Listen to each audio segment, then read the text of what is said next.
During a sitting of the National Assembly on Wednesday, February 9th, Dharmlal, a minister and member of parliament representing the PPP, told St. Louis,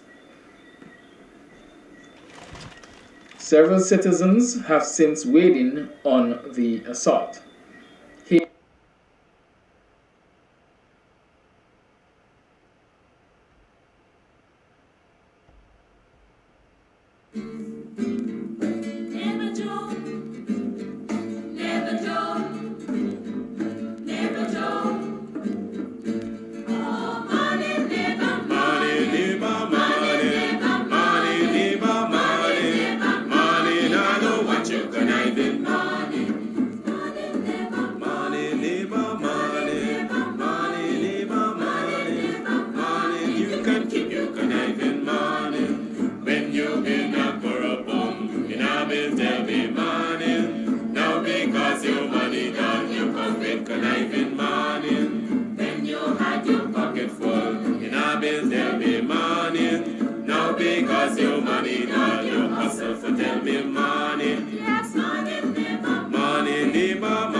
Neighbor joker, neighbor joker, neighbor joker.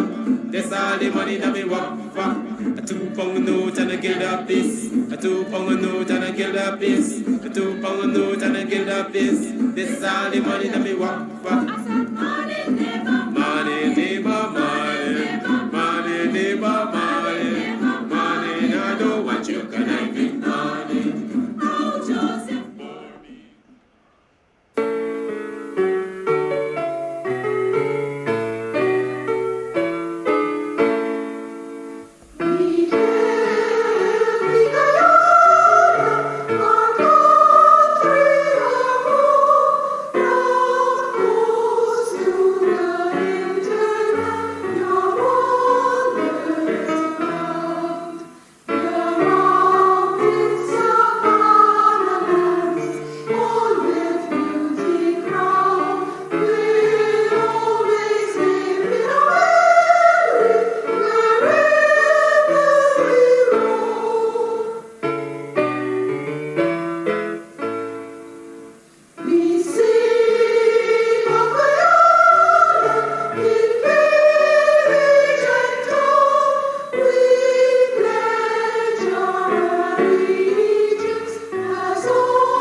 Guyanese continue to express disgust at Nigel Dharamlal's indecent assault on the person of opposition member of parliament Natasha St. Louis.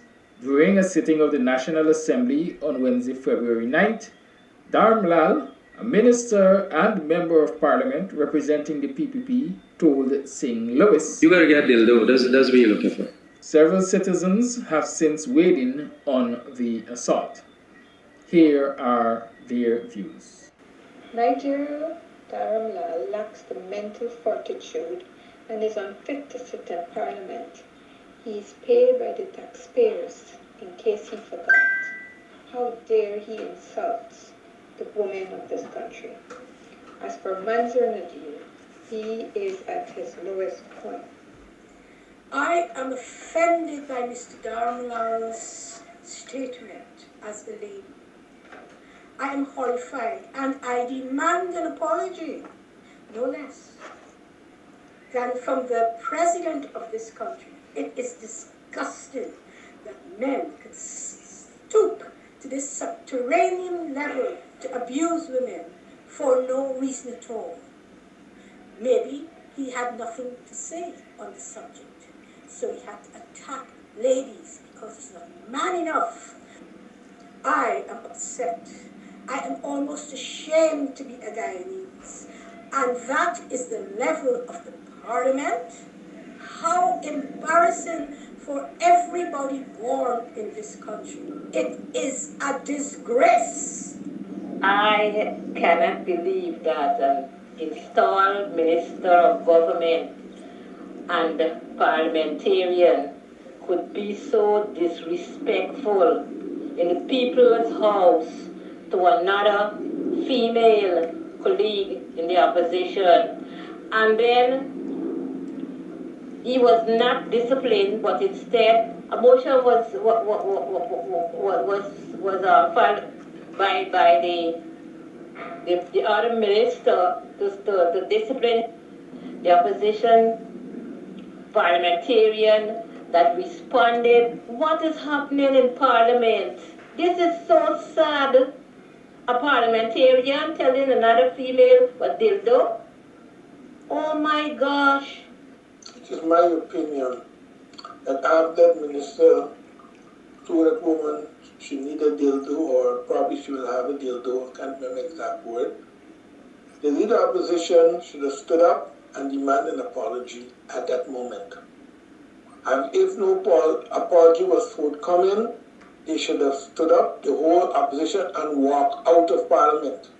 The minute you keep sitting there, that means you accept that statement. It might not sound like that, but they should have stood up and walked out of Parliament and do not return to Parliament until there is an official apology. An part of what is happening in our honorable house, as they call it, with the honorable ministers. What I'm going to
the program, whether you're joining us from Guyana or you're joining us from the wider Caribbean, or you're joining us from North America, Europe.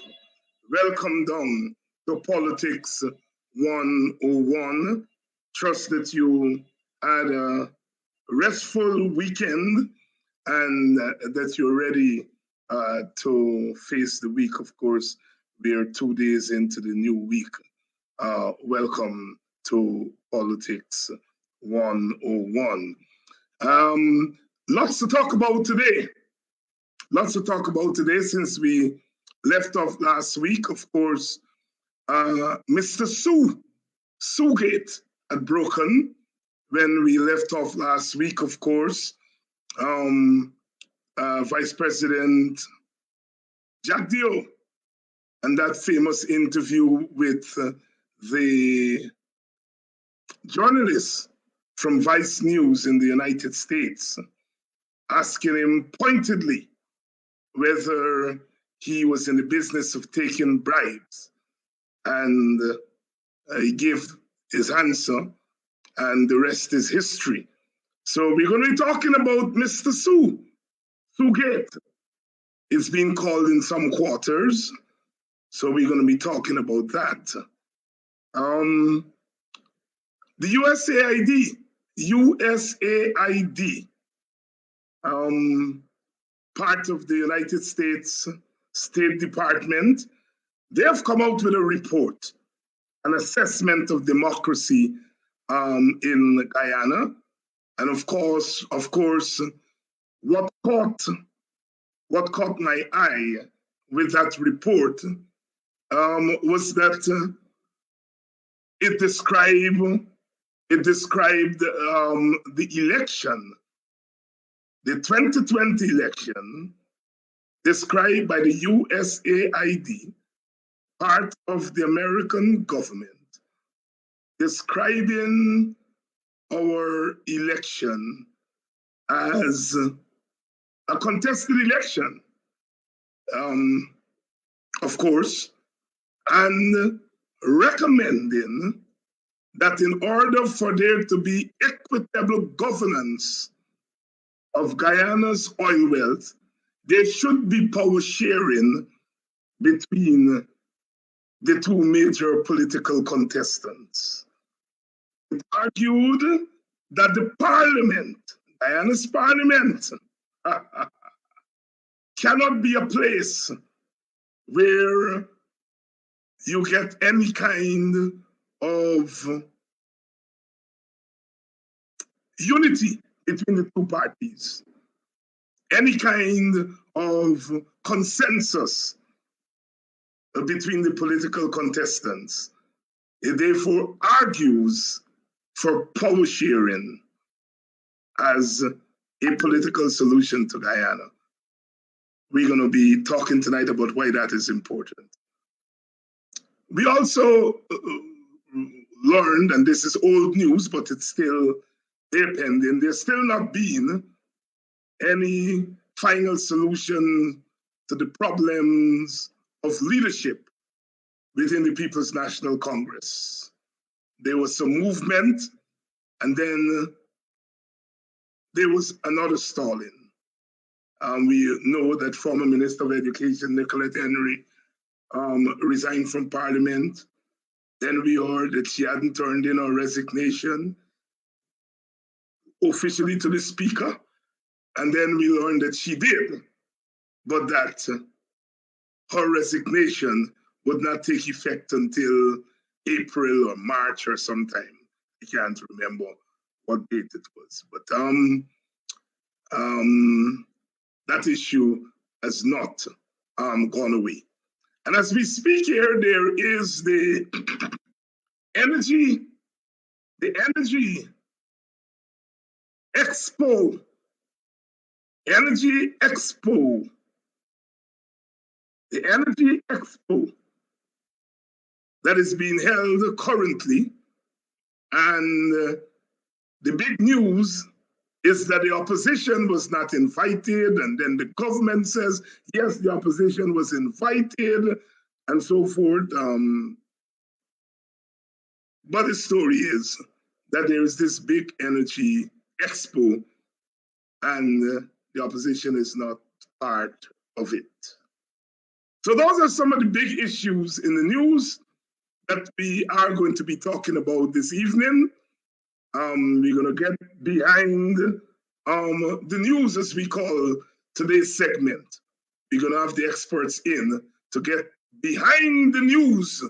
Because you see, the news is the news, but often there is a lot behind the news, a lot that is not readily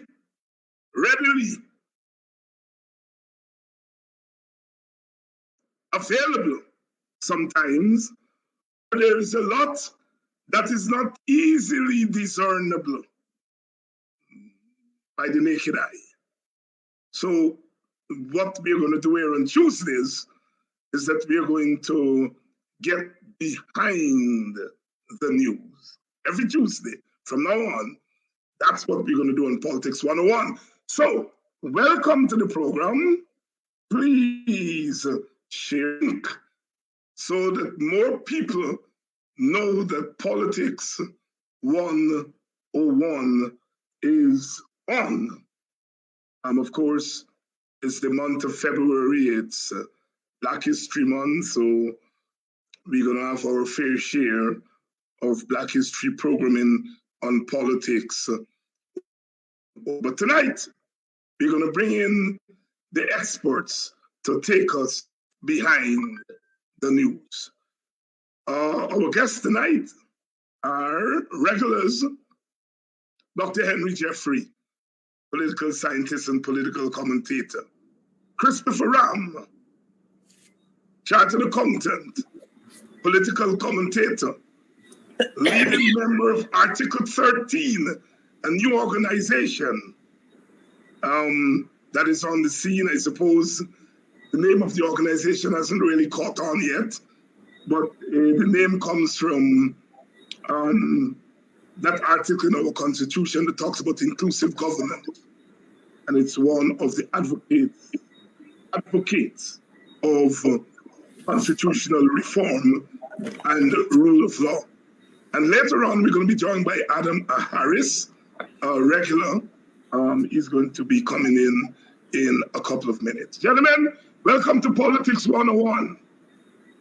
Thank you very much. Lots of talk about tonight, but let's start with what's just before us. There is this energy expo that is being held. One assume it's to talk about oil and gas. The opposition claimed it was not properly invited. The government claimed that it is invited, the opposition, the usual story. But let's start off by talking about why this energy expo and why is it important to Guyana? What is it doing for us, this energy expo? Start with you, Henry. Thank you very much, David and Chris. Hope all is well. Yes, thank you. Good. Well, what it is doing for Guyana, I'm not certain at all. But I need the two energy booklets we got today. When you bring all these people together that are important people, it would appear that the eyes of the world would be focused, or at least the people in the world that are concerned and deal with oil and that sort of a thing, will be more or less focused on Guyana and what kind of policies they have and how they would be treated if they try to invest and all that kind of a thing. Of course, there will be there should be a section that should deal with the problems Guyana has with the present oil arrangement, 2% and all of that. Somebody should be speaking there to these issues. I therefore believe that it is a useful kind of a thing if properly organized. Let me tell you something, David. I am most of these things in Ghana can be useful. But if one party sit down and believe, and they and their colleagues can organize it and run it, well, that is the problem. Because it will, even if it's not biased, will be perceived to be biased. And that politics is about perception. The PVP, it is not no. If you're going to organize an energy conference, certainly this shouldn't be, oh, it has been organized and the PNC was invited. It should have been something raised in at least a collegiate kind of a way. And the PNC and other parties should have been on the ground as part of the representatives in the organization of how this thing go forward. You can't just organize your thing and then send me a whole invitation to come, because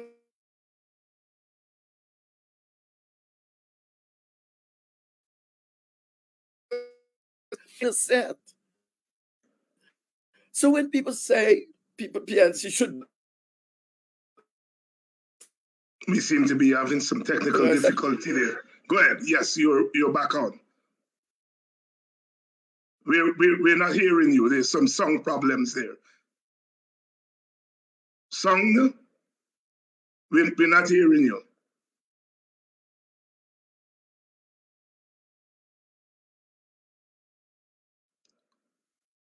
Dr. Henry Jeffrey there, sorting out his sound. Mr. Christopher Ram, why Henry is... yeah, we're hearing you now, Henry. Yes, I don't know how long you weren't hearing me, but as I said... you were talking about, organizing, that the opposition should have been part of the organizing process. Right. So now you would have had this quarrel about, this is Ghana oil, this is not a PPP oil. And therefore you're in government with what is less than what it takes to take a seat. That's the point the Americans were making. That you go now, you organize your conference, and effectively you can set the agenda. Setting the agenda is important for any meeting. And then you just invite me. I don't know. If I was the PNC and almost represent half of this country, I'll say, man, you better hold your meeting by yourself. Because I wasn't part of what you organize it. I don't know what I'm coming there to meet. I have no input, particularly in the presentations that are made, who you invite and who you do not invite. So effectively, I would have been most concerned about it. So, but that's me. I believe that one of the most important things, not so much what is done, is the process of doing it. And everything in this country is like that, so far as I'm concerned. The process must be inclusive. The process should allow me to be part of the process, not only me, but other NGOs, to be part of the process of dealing with Guyana oil. If you want to call this thing national, but it's not because you are government, you are national. You are partial indeed, because it's a political party. It doesn't mean partial. You got to win substantial votes to become national. You got to be substantially all of us to be national, not because you're in government and you say I'm the government, and as you said, the Americans say, well, contested. It means quite clearly that the issue of whether or not you're the government is not even over. So that's my position on that issue. Christopher Ram, you can come in here. You have been very much part of the discourse on oil and gas. Have you been invited to participate? And what do you think of what Dr. Jeffrey has said? Well, I am participating, for sure. We participate both as an exhibitor and we participate as an attendee. I wonder if it is clear that this International Energy Conference and Expo, which clearly had a significant input from the government, is not sponsored by the government. I don't know if Dr. Jeffrey was under that impression. This is being sponsored by someone called Anthony J. White. And he, in his message on a booklet charting a sustainable energy future, he describes himself as chairman, International Energy Conference and Expo, Guyana 2022. Now, it is clear that the government had more than a passing interest, but this is not a government conference. We had today,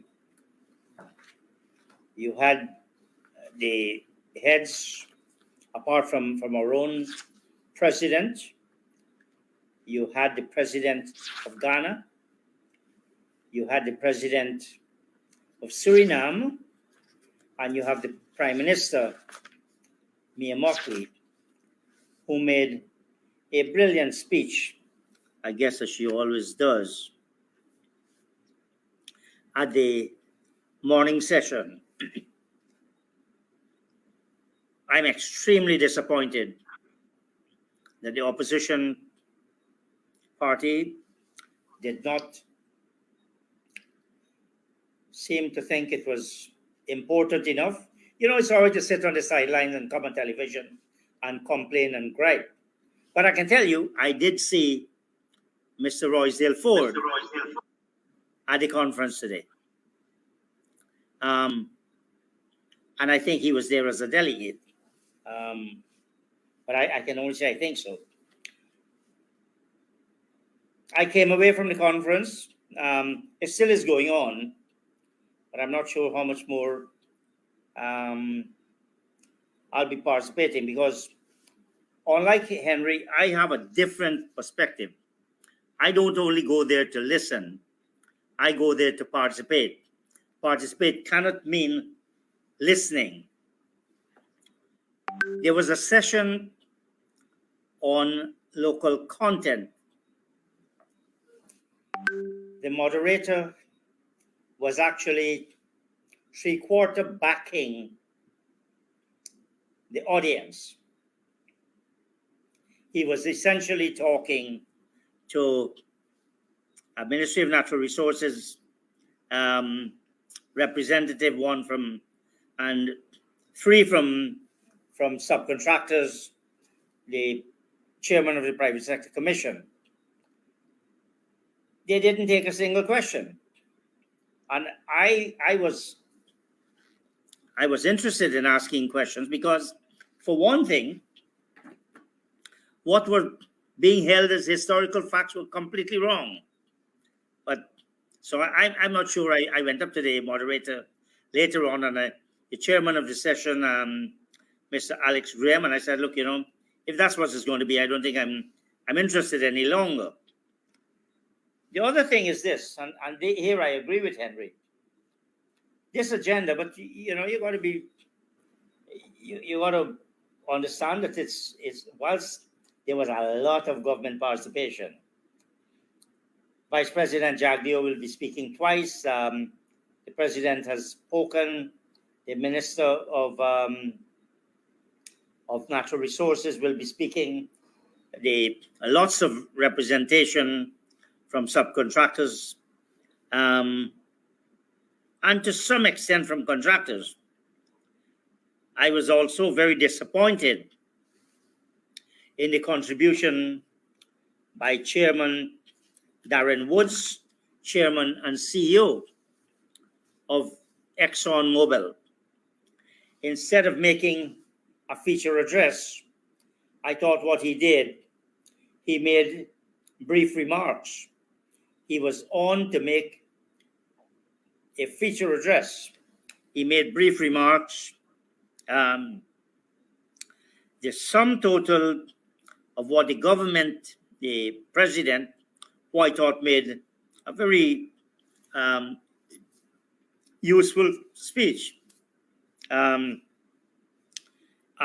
the vice president and Darren Woods, essentially they're saying, leave this contract alone. You hear all kinds of nonsense about sanctity of contract. Of course, their sanctity of contract. I was featured in a story for the Kaicho News last weekend, and I predicted that the president and the vice president will be meeting Darren Woods, the chairman of ExxonMobil, privately. That turned out to be true.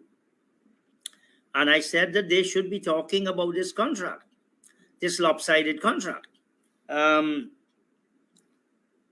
I said they should do that both privately and they should do it publicly. Clearly, nothing has changed. The government, both the president and the vice president, made a strong case, although one can say it's rebuttable, and we can get into that later, why we should continue to have exploration. In fact, accelerated exploration was the term that was being used. And the justification is, look, we're net zero in terms of carbon emission by whatever time after Myler and the gas assurance zone, we will be even netter of net emission. So we do accelerated accelerated exploration is the policy of the government. Yeah. So, Chris, thanks for that. Thanks for that report, because it's very important for us to know what went on there. And thanks for that report. Let me ask you this pointed question that is coming from one of our viewers. What benefit, therefore, has this conference been to Guyana? I just said I'm not sure I'll be going to the conference tomorrow, even though I've paid close to $400 for the 3 days. So you're saying there's no benefit, or you're saying there's benefit? What? Well, if I'm not going, it couldn't have been a hell of a lot of benefit, David. Okay, all right. Let me just, our audience sometimes like direct answers.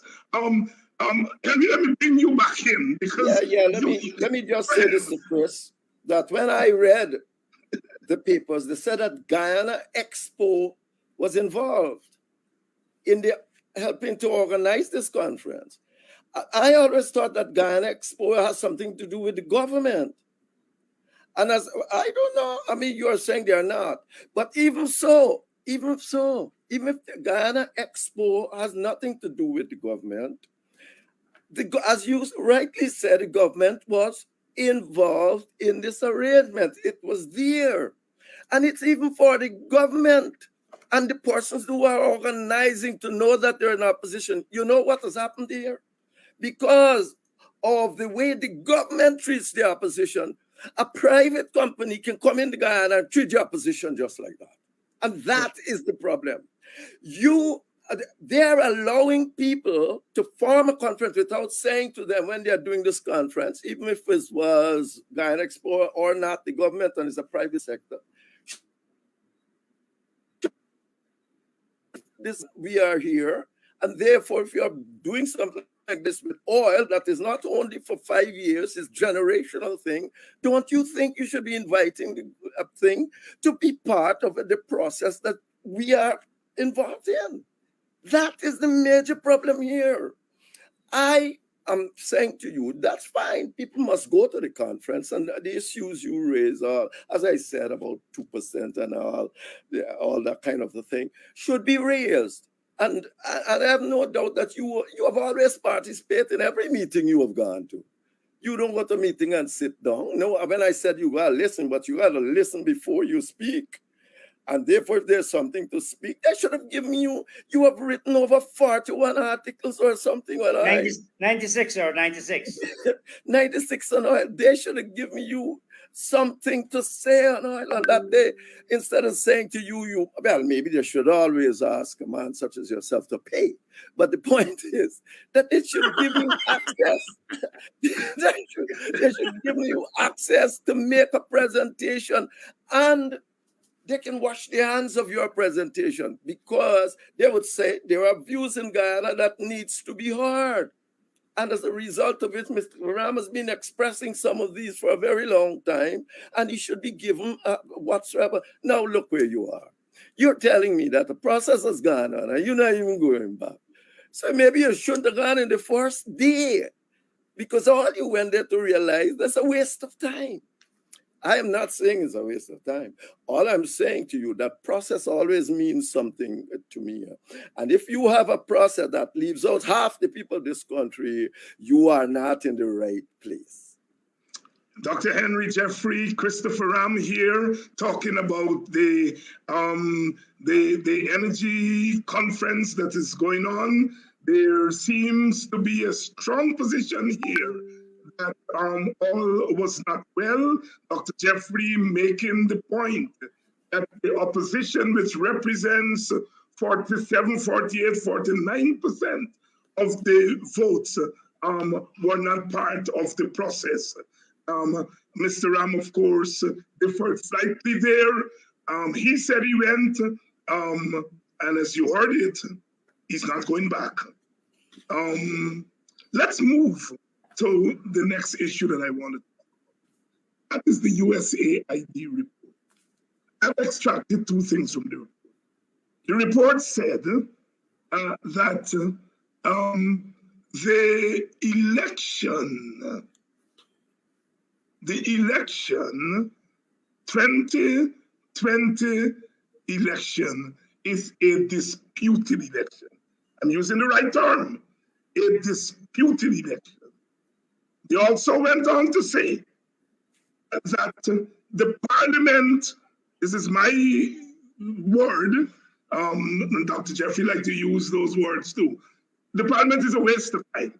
If you look into the parliament to bring about some national consensus, it's not going to happen. And therefore, they recommend a removal from the winner-take-all mentality towards a power-sharing arrangement in order to govern the country's oil resources.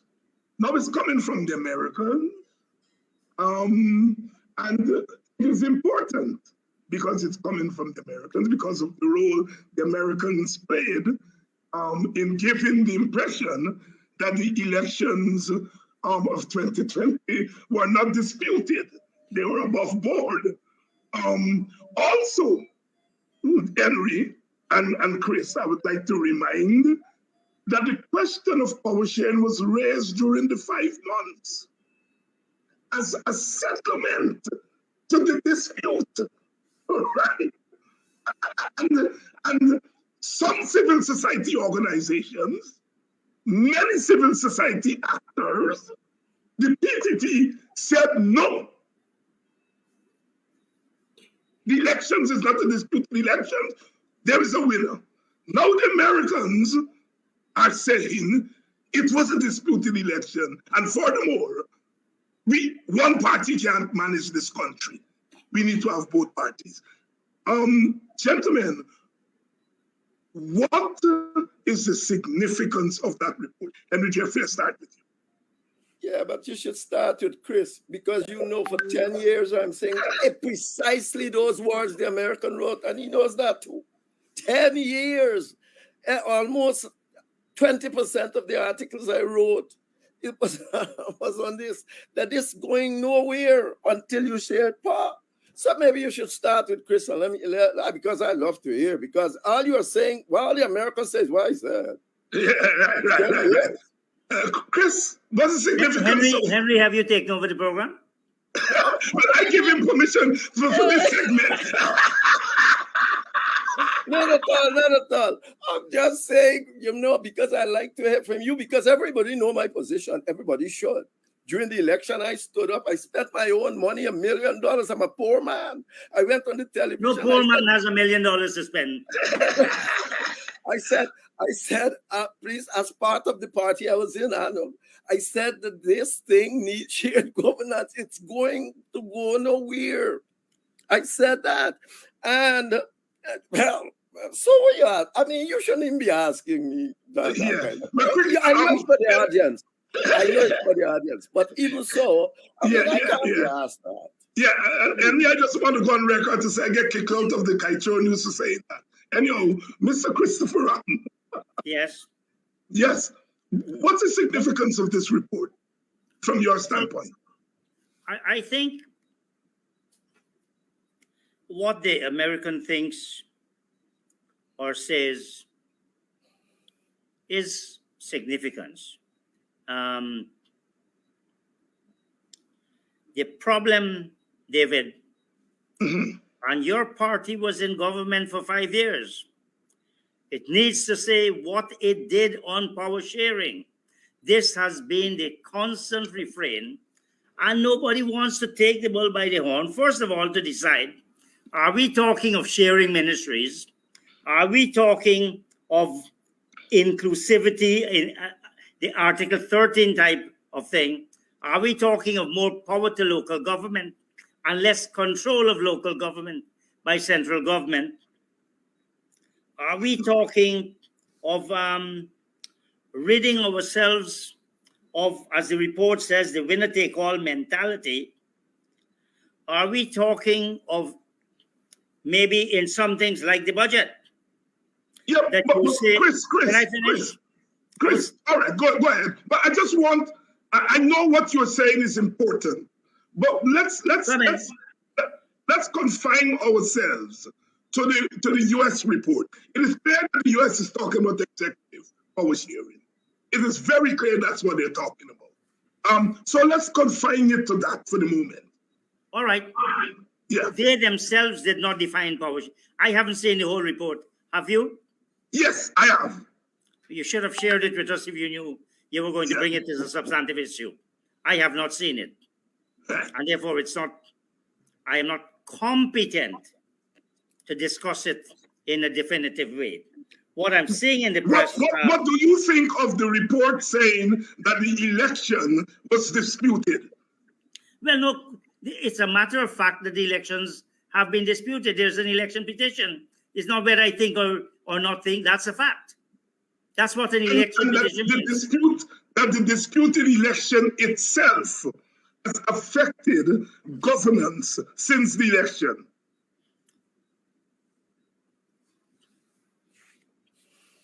No? Sorry, can you ask back that question? No. That the report is suggesting that the fact that the election was disputed has had an impact on governance, especially in the area of oil, since the election. Hence the call for a movement away from winner takes all. It's clear that every little thing, every matter, affects issues in this country. Right. Obviously, an election is always a flashpoint of an issue. The fact that it hasn't yet been resolved is really unfortunate. I think the court system should get into this matter as urgently as possible. This is why on the question of election petitions, the law requires that it be held from day to day. In other words, no big break here, and we adjourn to next month. So you get it and you get it out of the way. So that's certainly, once you have election, you had election petitions, and don't forget, there was an election petition on the 2015 elections that is still not heard. Now, would you say that that affected governance in the coalition government? If it applies to one, it must apply to the other. But the PPP did not pursue its contestation of the 2015 election. Mr. Ramatar made that very clear. Although they didn't recognize that the government was legitimate, they didn't pursue it. So that petition does not have the same resonance as the 2020. Well, all you have to do, David, what I'm saying this matter of the election petition 2020 ought to be taken up and say, look, we need to deal with this. But you have a circus going on in the PNC, and that is really that itself is affecting governance in this country. Because what you have, the government thinks, okay, they have so many problems across there, we can do as we wish. We have a budget passed without a leader of the opposition, unprecedented in the history of this country, David. Henry, let me bring you in here and to deliberate some more on that, the significance of that report. Chris, you're on TV. Yeah. The king is dead long. There's always a leader of the opposition, acting or not. There's always one. Yeah. So that's no big shake so far as I'm concerned, because there is not that they're going to do anything great down there anyway. They did nothing great and they were not expected to do anything great down there. I agree with Chris in the sense that this matter should be completed quickly, and I do agree that in 2015 it was not, and even before that with Salmines and seats in Linden and all of that, that situation exists. It's a Guyana situation. Now, that is why we must think twice. We know that this has been the historical problem. We know even when Ms. Jagan election was vitiated, it took years before the decision. That is why we should also know when we are saying hand government over to people, and government over to people who would then have the capacity to slow the process down. When people are saying at the time, GCOM has, and now the court seems to be saying it, when the GCOM has the capacity to deal with this issue and finish it, that should have been the process. But yes, we can't do it, GCOM, sir, because you got cross-examined witnesses. That's not a balderdash. GCOM is making a managerial decision. You ain't got cross-examine no witnesses. But so effectively, what we face in Guyana is a problem, as Chris rightly pointed out. But it's you have to recognize that it's a problem that has to be solved and solve it. Not just say 2015 and then 2011. It is something we always saying that, day to day they must doing it. They're not doing it day to day. We know that. Therefore, Chris knows that. I know that. And therefore, when it happens at a time, we should be saying, no petition. No, let it be solved now. Don't let them hiding after it goes there, after it's done. As I was saying, GCOM had the capacity. Now I hear the Chief Justice saying, so yes, GCOM had the capacity to deal with the issues of the day. Now, that is what should have occurred. Not to say, pass the government over to people who have all the interest of not having the court system run, and then later come and say, it's the court system. Really? Yeah. And you know, like I am intimating, I think the problem was staring us there during the 5 months, and it could have been solved during the 5 months. Some of us proposed an interim power sharing government, and people said, no, somebody won the election, let them go in. And of course, the Americans went along because the Americans had a particular interest at that time. The government in America has changed, and perhaps there is a change of interest. Now Americans are saying that election was disputed. It's a kind term. Dispute is a kind term. I think that dispute, they meant something more than dispute. They're recognizing that the elections showed that there is need for power sharing. I think that is very clear to me in this report. I understand that there are people who stuck their necks out and said one party won the elections. Now that the Americans are saying nobody won the election and you should share the government, people are left holding, I won't say what. And it's difficult for them now to walk that back. America as a country, they look after their national interests. And what some of our commentators and civil society people missed during that election was really the fundamental problems of this country. And we had a golden opportunity to do what the Americans are now telling us we should do. And we squandered it. And we handed government in a disputed election to one party. We are now reaping the so-called rewards of it. I see Mr. Adam Harris is here. Prime News, formerly of Kaitor News fame. Adam, you've been following the USAID report that said that elections in 2020 was a disputed election and that we should have power sharing. What do you think? Well, in the first instance, the word power sharing doesn't convey an image to my mind. How do you share power? Do you split up the seats in the ministry and you give the opposition some and you keep some? How do you deal with the leadership? Do you make the president a rotating one? Power sharing. What is really the power? Is it the power to govern the country? Who would plan? Adam, the Americans have identified what they think is the power. The power to govern the oil resources. They're very clear about that. All the details about it, if they agree, parties agree to work with it. Americans are saying, you have oil resources. One party has been trying to govern it for 18 months. It has not worked. Now two parties must sit down and govern the oil. Over to you, man. Okay, do you disagree with that? Well, I suppose it has to do with the fact that I have never experienced it. Yes, when we had an arrangement way back in 1953, we could have called that power sharing if it was a question of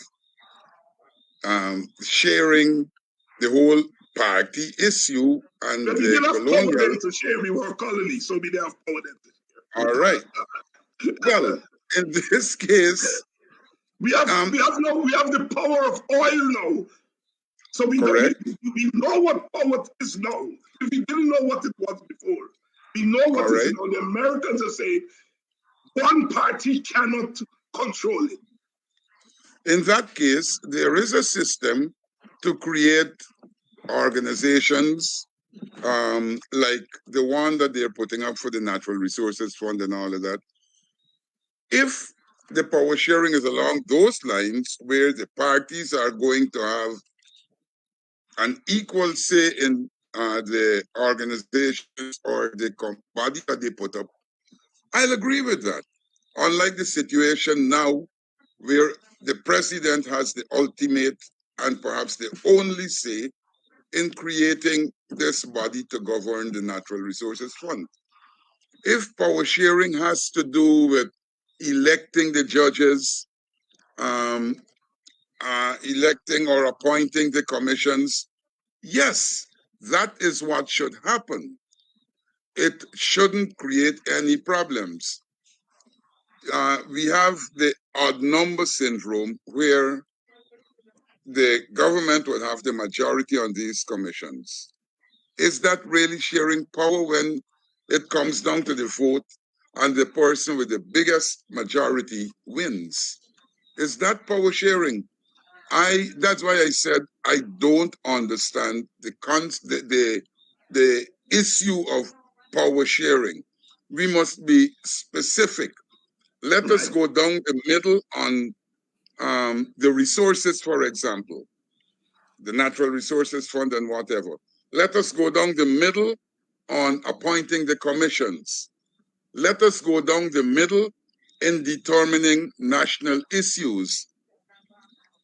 Other than that, if you just put some token heads in what we would call the seat of government, then who has the majority will have the final say, as was the case in the budget debate.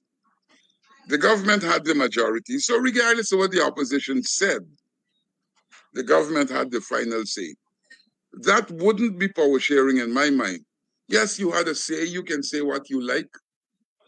The decision comes down to the government. That is not power sharing. So if they're talking about power sharing, it must be a case of the major organizations, except perhaps the seat of government, going down the middle. That's my concept of power sharing. And Jeffrey, you know more than all of us here about power sharing. As you said, you've written a lot about it. Adam raises what is really one of the issues that we have in Guyana and the rest of the Caribbean. Because power sharing conversation has been around since Guyana raised it in 1961, right?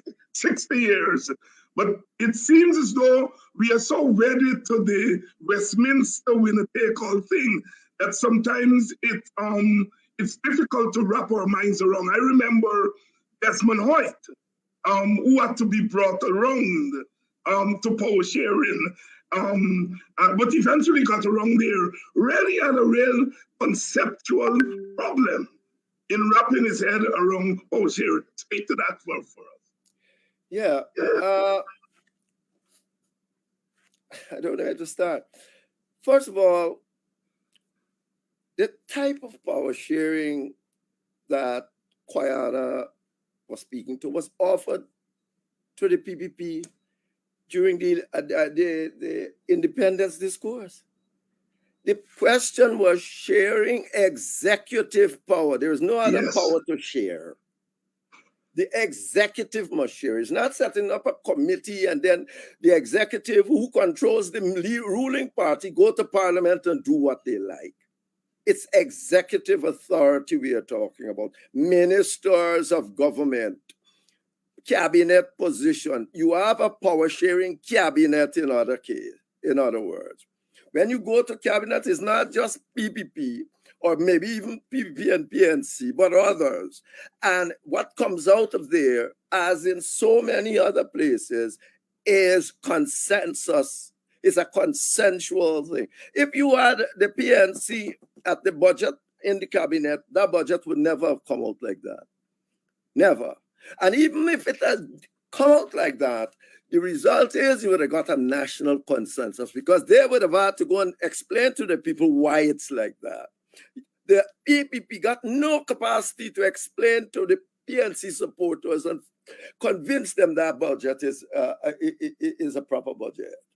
So effectively, we are talking about executive, not no committee, not anything in parliament. Inclusivity, the PPP wrote their thing when the PNC came out in about 2002 and said, well, we want shared government. The PPP wrote a thing about inclusive government.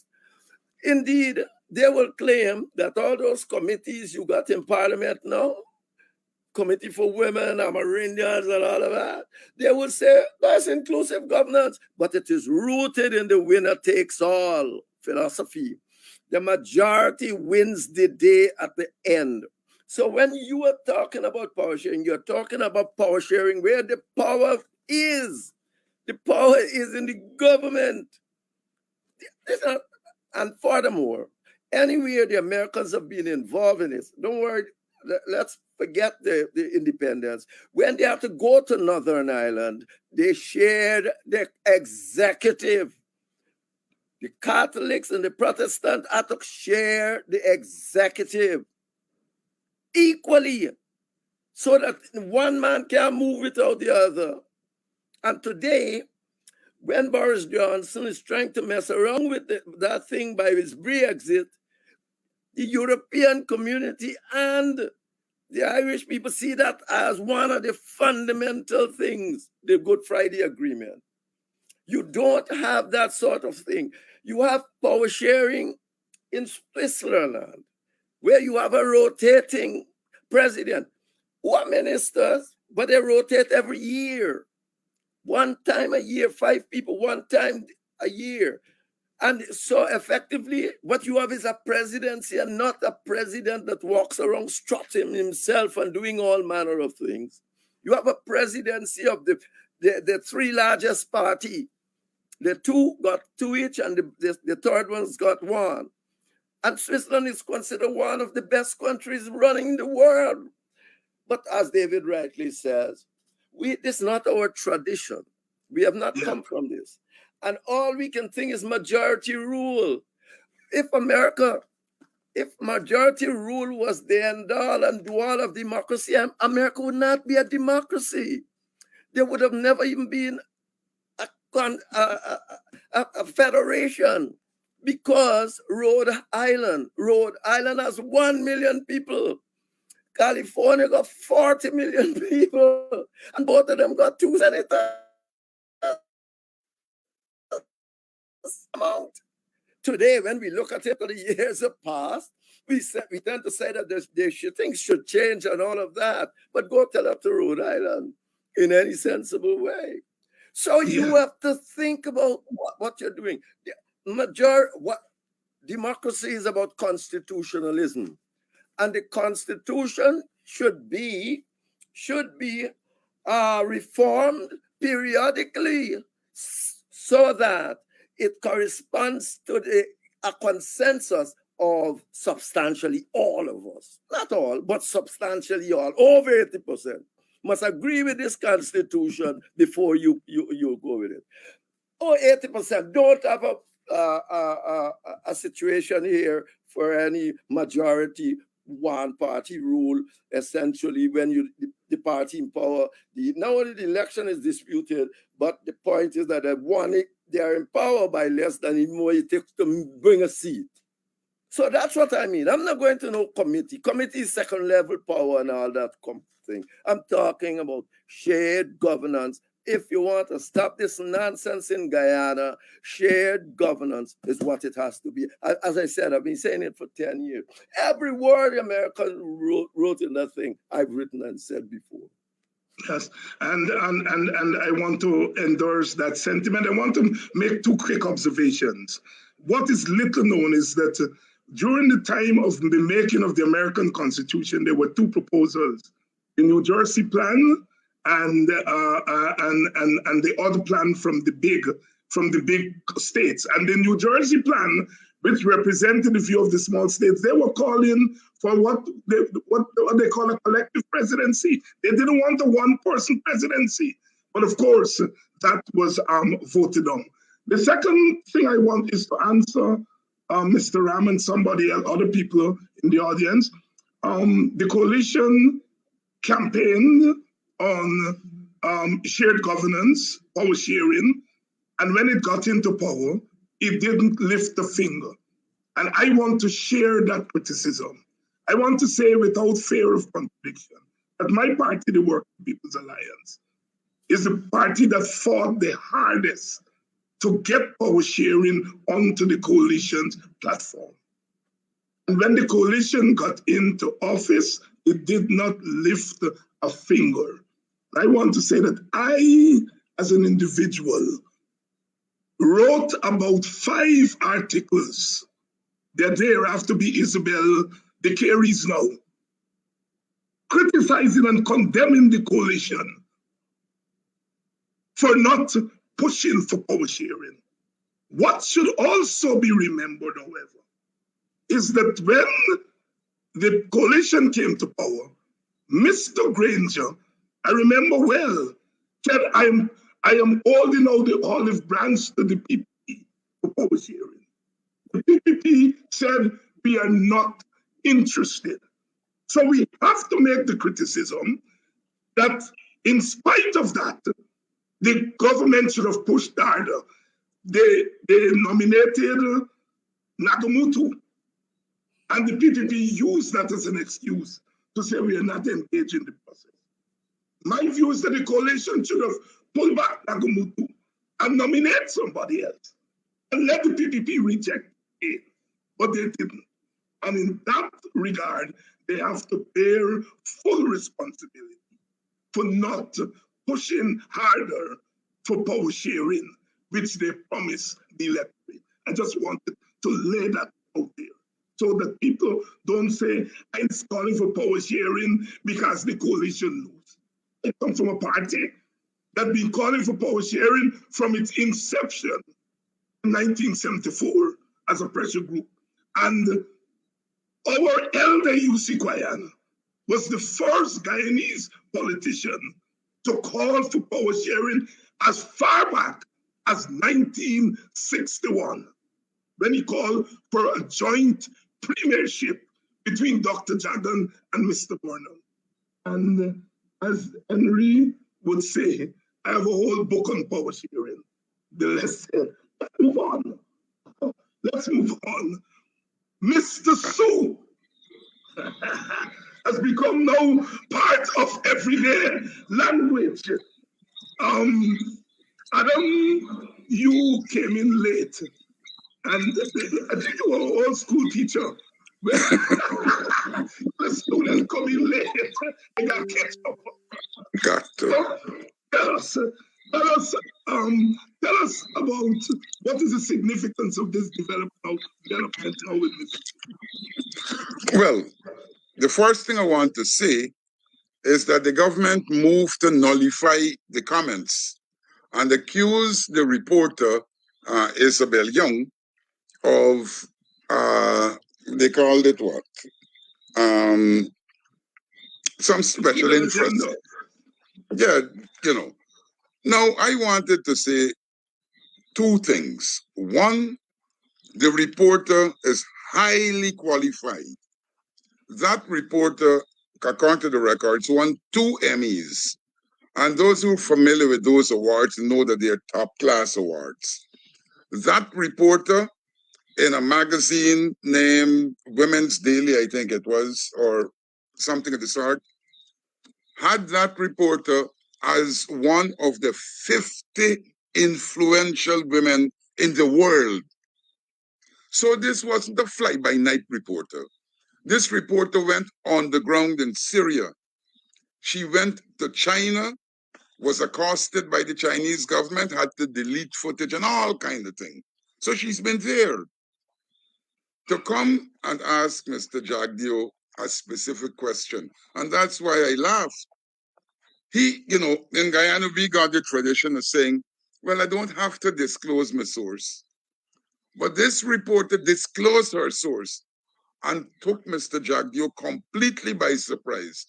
As I am swallowing, as I am drinking water, hemming and hawing and all of that. He couldn't say he didn't know the man because he wasn't sure how much information this girl had with or from Mr. Sue. So that was a given. So he denied. Denying was one thing, but racing to hold a press conference the very next day after the thing came out and trying to get on this American-based program, Globe Span, to just talk about this thing and perhaps to attack the messenger is most remarkable. If you come to me and you interview me and you say, Adam, are you a thief? And I say no. And I would say, who gave you that information? And I would say, sorry. Or you say, look, the information came from so-and-so. I would ask for a confrontation. Could you kindly bring this person? Let us meet this person and let's sit face to face and exchange it. I will run to hold a press conference behind your back and say, no, this man say I'm a thief and this man. I wouldn't do that. And no right-thinking person would do that. Mr. Christopher Ram has been in situations like that. And he defended himself when he asked for it. He didn't say, provide the evidence. He said, if there is this person and you name the person, let us meet this person and let us ventilate the issue. So Mr. Sue was credible. I looked that Mr. Sue told Isabel Young that she has put his life in jeopardy, that he may have to flee the country. Now, that's a remarkable statement.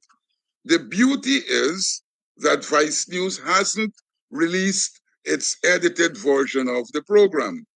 And I'm sure when they do, we would have evidence of Mr. Sue saying what he did.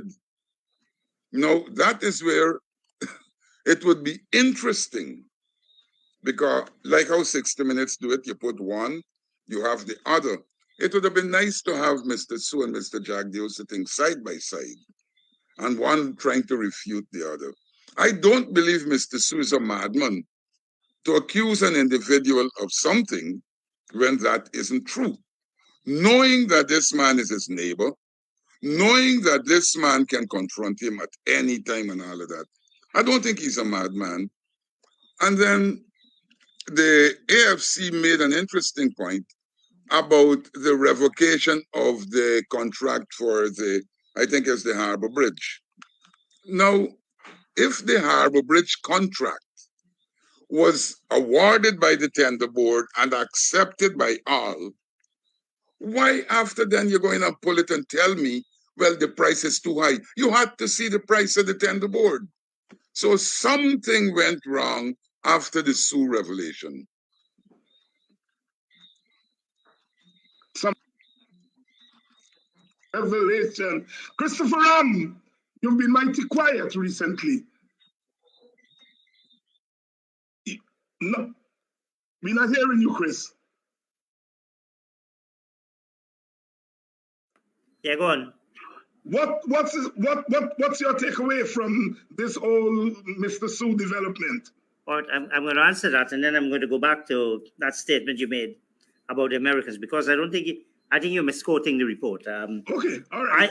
I do believe I share Adam's view.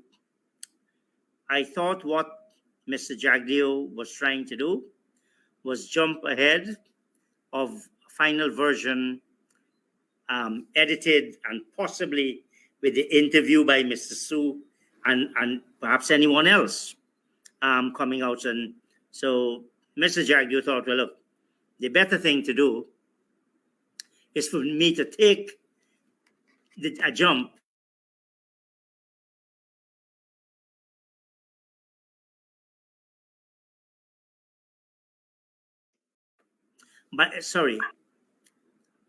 by the time it comes out, the matter will have been stale news. I think that is what perhaps might have motivated Mr. Jagdeo, because quite frankly, I'm not sure, and Adam, you're the man here, I would have thought the copyright on that interview would have been owned by the newspaper or the news agency, and not Mr. Jagdeo. And therefore, I think the copyright will only kick in with the finished product. That would be considered raw footage. Okay. Yeah. Okay. I stand corrected. But yeah. So what we have to do is to wait and see when the final program does come out, because I think what will happen, Mr. Jagdeo having taken that course of action, they will now have in the final broadcast version, deal with that accusation as well, that, oh, this was a setup and all of that. Newspapers do that all the time. And are there any red flags for you? I didn't think it was an illegitimate question. Mr. Jagdeo is a seasoned politician. I remember him being interviewed by one of the great international journalists, Zina Badawi from the BBC. So what we have to do is to wait and see when the program finally comes out, and then we'll know exactly where facts stand and where rumors stand and where hearsay stands. While we await the final program, any red flags from your perspective?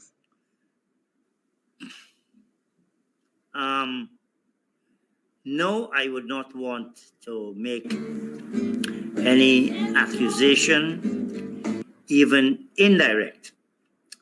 I know what I'm concerned about, and I'm not sure you will have time on this program, but I did want to talk about it. The opportunities for this in this 2022 budget, the various loose funds. That $5 billion is not the only loose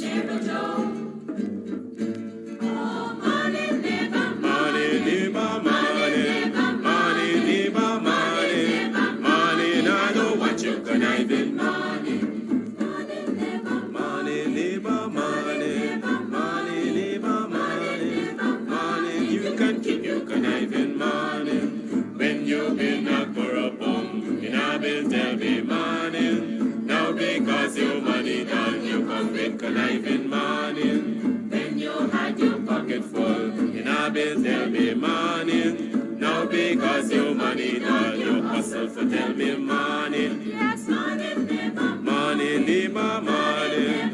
Morning neighbor, morning. Morning, I know what you can have in morning. Neighbor, neighbor, joker. Neighbor, neighbor, joker. Neighbor, neighbor, joker. That's all the money that me work for.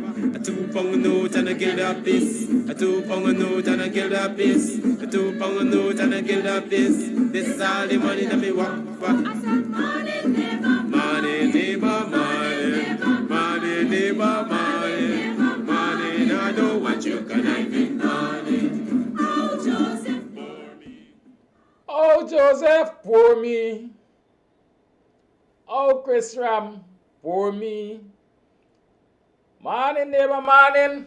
Welcome to another program of BUXTONIAN Morning Time. It is 7 hours 23 on a Wednesday morning. The morning after, Dr. David Hinds, Professor David Hinds, went behind the news with Christopher Ram, Adam Harris, and Henry Jeffrey. The morning after, Christopher Ram pivots. No, there are no red flags, but I know what I'm concerned about, and I don't know if you have enough time to discuss that here.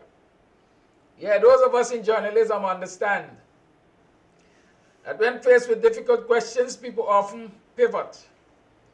They shift the angle of the discussion, like the fat guy did to Svetlana Marshall. Was it Svetlana at the cultural center there? Yes, difficult questions will be asked by media operatives, and interviewees have a right not to answer them. In some instances, they can say no comments. In others, they can say, well, no, I don't have anything to talk about that, but I would like to talk about this. Right? So worry not yourself, fret not. Fret not. Welcome to another program. It's the morning after. I seem to like to be the morning after guy. It's the morning after the energy conference opened at the Marriott.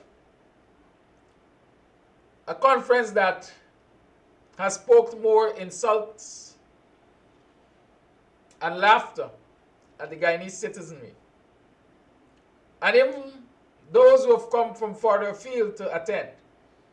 Conference where presentations are made, but questions are not allowed, discussions are not allowed.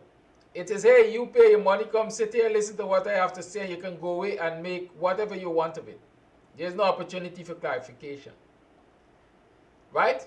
It's the morning after Glenn Lal and concerned citizens went out there to protest. Those who were present made a good show. And I am sure that the international attendees and even the international media must have taken attention, taken note of some of the things they were highlighting. Good?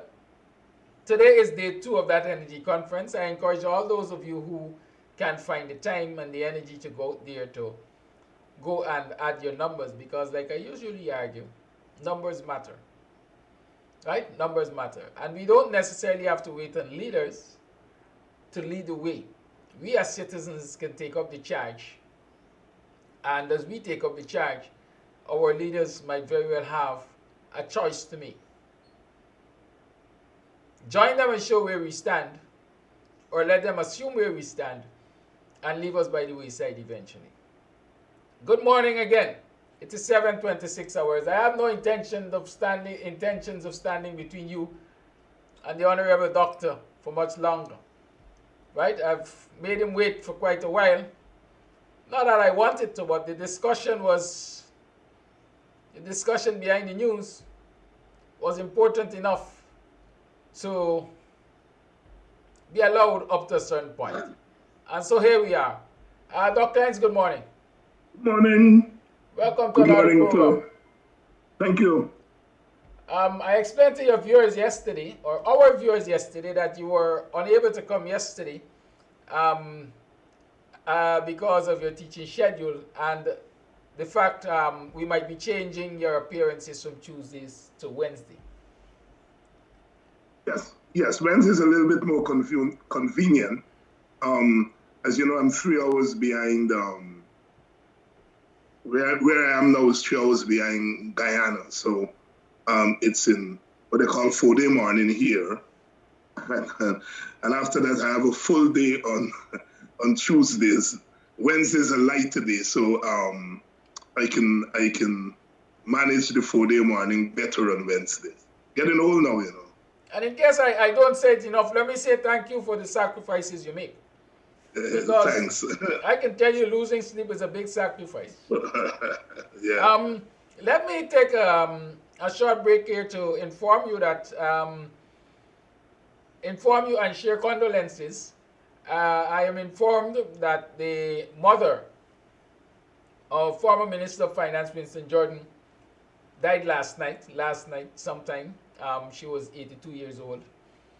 And so, Brother Winston, I know you might be listening, and so we share our condolences with you, and we certainly will keep you in our prayers. Yourself and the family, please accept from the KAMS family our sincere condolences. I know you have had your own challenges. It has been a challenging last few months to you, and this coming now certainly will add to your challenge. But I trust that you will find the strength to hold on and move on. I can tell you that losing a mother, regardless of what age, is not an easy thing. I lost my mother, about 2 years ago at the age of 83. And I can't get past that moment. Every time somebody that is close dies, it reopens the whole can of worms. So I know I can understand what you're experiencing, Winston. And so be strong, and we trust that all will be well with the family.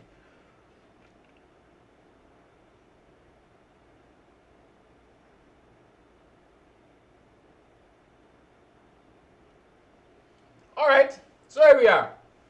Dr. Hinds, a lot has happened since you were here the last time. Up until now, still in the headlines is Sue Gate.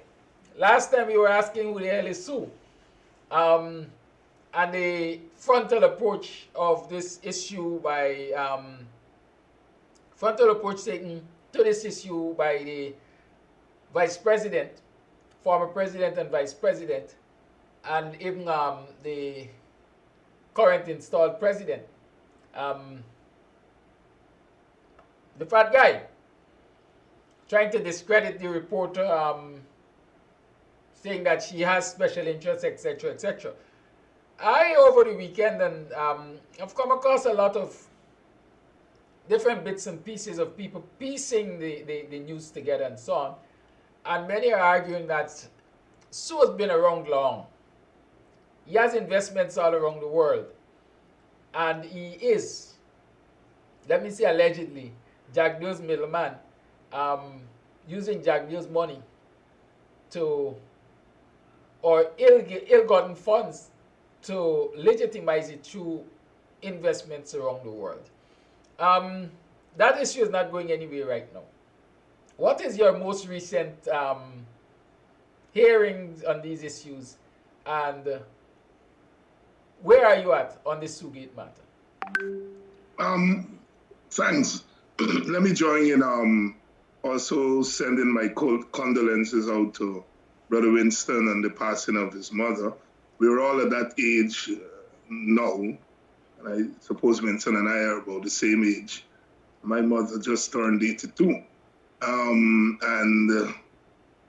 Our parents, if they're not gone yet, we have to live in that reality, and this is a season of death, since the COVID came on the scene. It has really increased the incidence of death all around us, and every single day. So I just want to give Vincent my condolences and to say that these are moments that are extremely difficult to deal with, and you need all the strength and the fortitude to press on. when close ones go. Yes, last week when we dealt with Sue, it was just the morning after. The story had broken the night before, and I had made some preliminary comments on the issue. And I'm glad that a lot of my preliminary observations, if not all of them, have been right on spot. I'm a political person, so I am not necessarily going to spend time on the alleged corruption, but I'm more interested in what these allegations of corruption tell us about the governance of our country, because the people against whom these allegations are leveled are people who are governing our country. And I am interested in the implications for governance. As I said last week, and I've said on other shows, I don't think that Sugate is going to bring down government. I also don't believe that it is going to have a great impact on people's electoral choices. But the significance of this, I think, harkens back to what happened during the elections impasse in 2020. And I'm repeating what I've always repeated since then. And that is that the outcome of those elections have had consequences. And while one cannot necessarily say that every political development since then has a causal relationship to what happened in those elections, one can safely say, I think, that a lot of the big developments have their genesis, or has their genesis in what happened during those 5 months and around those elections. I preface my comments again by saying what happened in 2020 was regime change that involved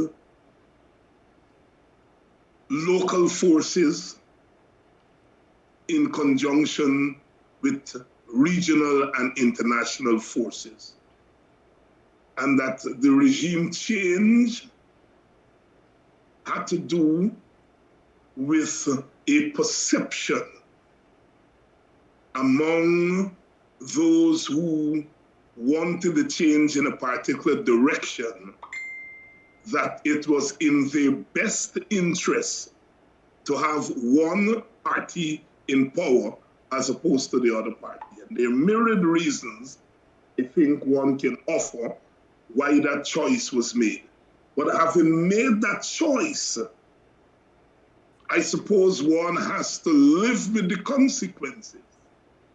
Many of us were asked to make critical choices. A lot of us who were in public office and in public life had to make a critical choice at that juncture. What happened during 2020 was that all the contradictions in Guyanese society, all the contradictions in Guyanese politics came together, converged during those 5 months. And it was a critical period. And the central question was what position you were going to take if you were a public person. You had to live with those positions. I think a lot of people saw regime change and they knew it was regime change and went along with it. Some people did not realize it was regime change, but they went along with the rhetoric and the narrative. And the narrative was simple. Here was an election, a quote-unquote democratic election, and one party or one side, one political actor was trying to hold on to power by seeking to manipulate the election. And that narrative, I think, is always an easy narrative when it comes to countries like Guyana. It allows us to make quick decisions and not spend time thinking about the complexity of what we were dealing with. I think some of us, and certainly I include myself there, recognize that we were entering into a new era, that as we became an oil-rich nation, that Guyana was going to change fundamentally. Others had begun to talk about the Dutch disease and all the other economic ramifications about a newly oil-rich country. And those were, of course, valid considerations. But those of us who were trained as political commentators and political scientists were also thinking about the political ramifications of what was going to happen. And here you were having an election, the first election in an era of oil. What oil does is that it opens up the potential for tremendous amount of monies being at the disposal of the rulers, monies that they never had at their disposal before. That's one.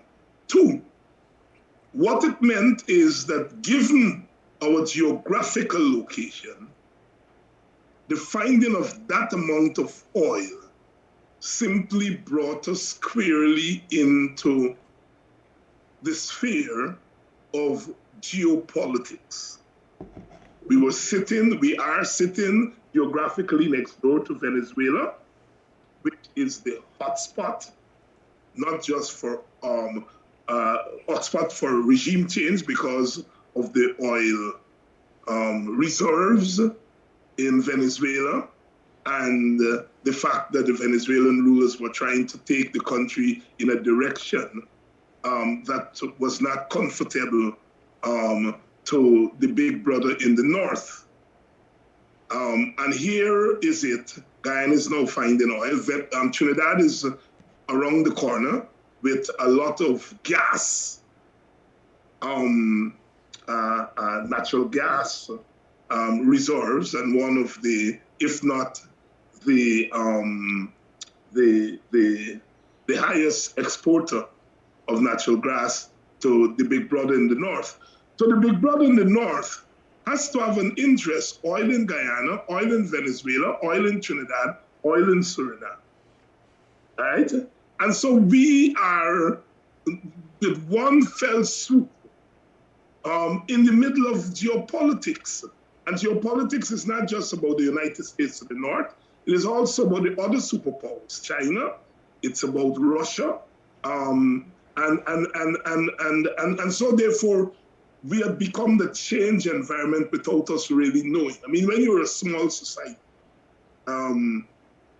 you are accustomed to the smallness of your issues. You know, we have our ethnic issues, and we've been dealing with that. We have our little governments who have been behaving badly, and we're dealing with that, and so on.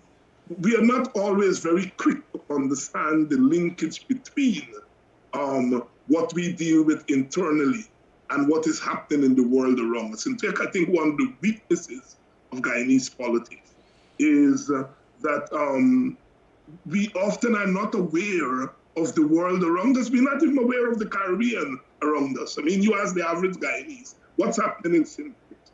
What's happening in St. Lucia? They don't know. First of all, you know, even with the media, we don't pay attention to the news in the region and in the hemisphere. What's happening in Bolivia? What's happening in Peru? When I was a boy, you had BBC News because we were still a colony and a colony. And BBC, because England was an empire, we got empire news. So there was a way in which you turn on your radio and you would know what's happening in Africa, because England had colonies there. You knew what was happening in the rest of the Caribbean. You knew what was happening in Asia, because it was, you were getting the news of the empire. As we move further away from that, we became caught in our own little world, and therefore we'll be not aware. So Guyana was changing before our very eyes, politically, and we did not know. Even the politicians who were in power, these are people who were in power, and we've heard Winston Jordan on this program, were not aware of what was happening around them. I mean, the government was taken by surprise when Sharon Das voted against his own government. And one remembers the chief whip said, bring it on. And I remember saying to myself, what is this lady talking about? Is she aware of the enormity of this no confidence vote? And it was clear that they won. And I'm saying, you know, it's a weakness of small country politics, that our smallness becomes our world and we don't know. And so therefore, we went into an election which was a decisive election. Some of us use the term, it was the mother of all elections, but you know, people didn't pay too much of attention.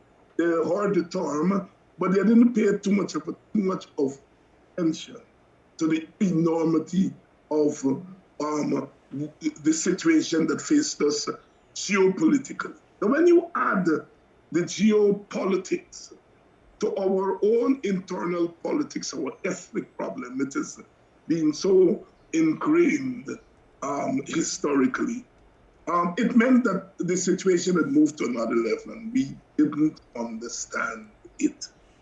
And so, you know, you ask the average person about regime change and they're thinking about a military coup, because, you know, that's how a lot of regime changes take place in the world, through military coups, or through military invasion by a big country. You know, a big country goes in to Libya and, you know, effects regime change. You could go into Syria, you try to effect regime change. So we are more attuned to that. But an election as a medium of regime change, we are not too au fait with that. In our English-speaking Caribbean, that happened the last time was in Jamaica in 1980, when because of Michael Manley's democratic socialism, his friendship with Cuba, the Americans threatened him not to go there, and he was defiant that, you know, he was going to stand with Fidel Castro in third world solidarity, that he was going to try to ensure that the revenues from bauxite, that, you know, 7-8% of it is left in Jamaica, and so forth. And, you know, he summed his nose at the Americans. And Henry Kissinger, the Secretary of State, went down there and summoned Manley to meet him at the hotel. Manley said, I'm Prime Minister, you come to in my country to meet me. And Kissinger went to Manley and, you know, delivered the message from the American government. And Manley tell him where to get off. And for the next 4 years, you know, American reduced aid by 200 to 300%. They encouraged the people with money, the middle class, to leave in droves. You know, and Manley was saying, have 13 flights to Miami. You all can go. And they left and took their money with them to Miami. Guns were imported into Jamaica. And for 4 years, from 1976 to 1980, Jamaica became ungovernable. And the Jamaica Labour Party, which was pro-American, was there feeling that kind of thing. Come to the 1980 election, 800 people were killed in a small society of 2 million, 2.5 million people at that time. Jamaica had, and 800 people were killed around that election. There is no way that Manley could have won that election. So an election could be used. You can manipulate the election to ensure that one party loses. There's no way Manley could have lost that election. Manley knew, he realized that he was being pushed out of power, and he chose to go. He didn't fight back. He went. Once the results were announced, he didn't contest them. In Guyana, because our rulers did not realize what was happening until Sharon Das did that thing, that's when they began to fight back. And it was too late. So when the election results came and they realized then that regime change was taking place, they decided, well, we're going to contest this thing. And it was that stretched it out for 5 months, right? Now, I remember being on Mark Benchop show with a lobbyist that the coalition was paying. And I remember saying, this is regime change. Because I suspected, and I went quickly and started to read up on regime change. And I remember saying, this is regime change. And the lobbyists that the coalition is paying is arguing with me on Mark Benchop's show. I think Mark himself wasn't convinced it was regime change. And they were basically telling me I was foolish. The next day, Moses Nagamutu informed that the government knew they were in the middle of regime. The rest is history, right? The Americans intervened. They put sanctions on one set of leaders. The matters got into the court. Unexpectedly, there was a recount. The recount threw up evidence that the results that they were considering that came out of the box were not the real results. And the court, using a very narrow measurement, decided they are going to support an election results based on what was in the box. Now you open the box to verify that what was in the box was legitimately there. When you learn that a lot of what was in the box wasn't legitimate, you then define an election results narrowly to what's in the box. And you say, if there are anomalies in the box, that's not our business. That's not GCOM's business. That's not the court business. You take it to a petition, right? And when there was some resistance on the part of the coalition, like I said, the Secretary of State, I'm taking you back to Jamaica, 1980. Henry Kissinger, the Secretary of State, went down to Jamaica to deliver the message to Michael Manley and to say, if you don't, we are going to push you out. Who was calling the coalition leaders and threatening them and eventually putting sanctions on them? Is Secretary of State. The power of the greatest country in the world was brought to bear to effect and influence the result of an election in a small country that up to that time was the second poorest country in the Western Hemisphere. If the Secretary of State of a powerful country, the most powerful country in the world, is threatening the leaders and getting involved in the elections of a small, poor country it tells you there is more in the north than the east. Let me take you back, yours back a little further. In 1953, when the British intervened in Guyana after an election, they didn't influence the election. Regime change didn't take place at the election in 53. It took place shortly after the election. And when I did the research for my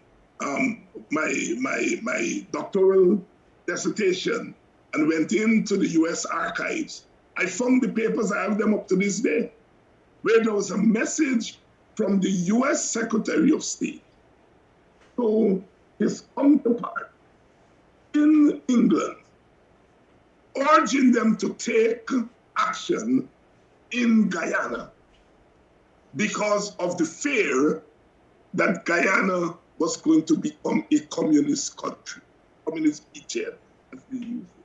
This is 1953, the Secretary of State again, urging his British counterpart to intervene in your colony because this colony is likely to become a communist country. The British sent in troops, suspend the constitution, overthrew the government, jailed the leaders, regime change again. Regime change.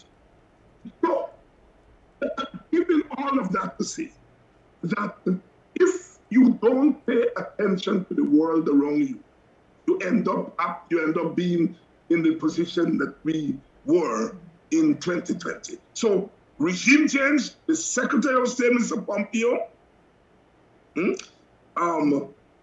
threatening eventually sanctions, Mr. Granger gave in. Shortly afterwards, a couple of weeks afterwards, who comes to Guyana? The very Secretary of State. He signs agreements. He announced the agreements. The Guyana government didn't announce what happened to this day. We don't know about some of the things. One of the things in there was what is called the Shipwrighter Agreement. And the Shipwrighter Agreement, which allows the United States to come in to Guyana's territorial waters, ostensibly to look for drugs.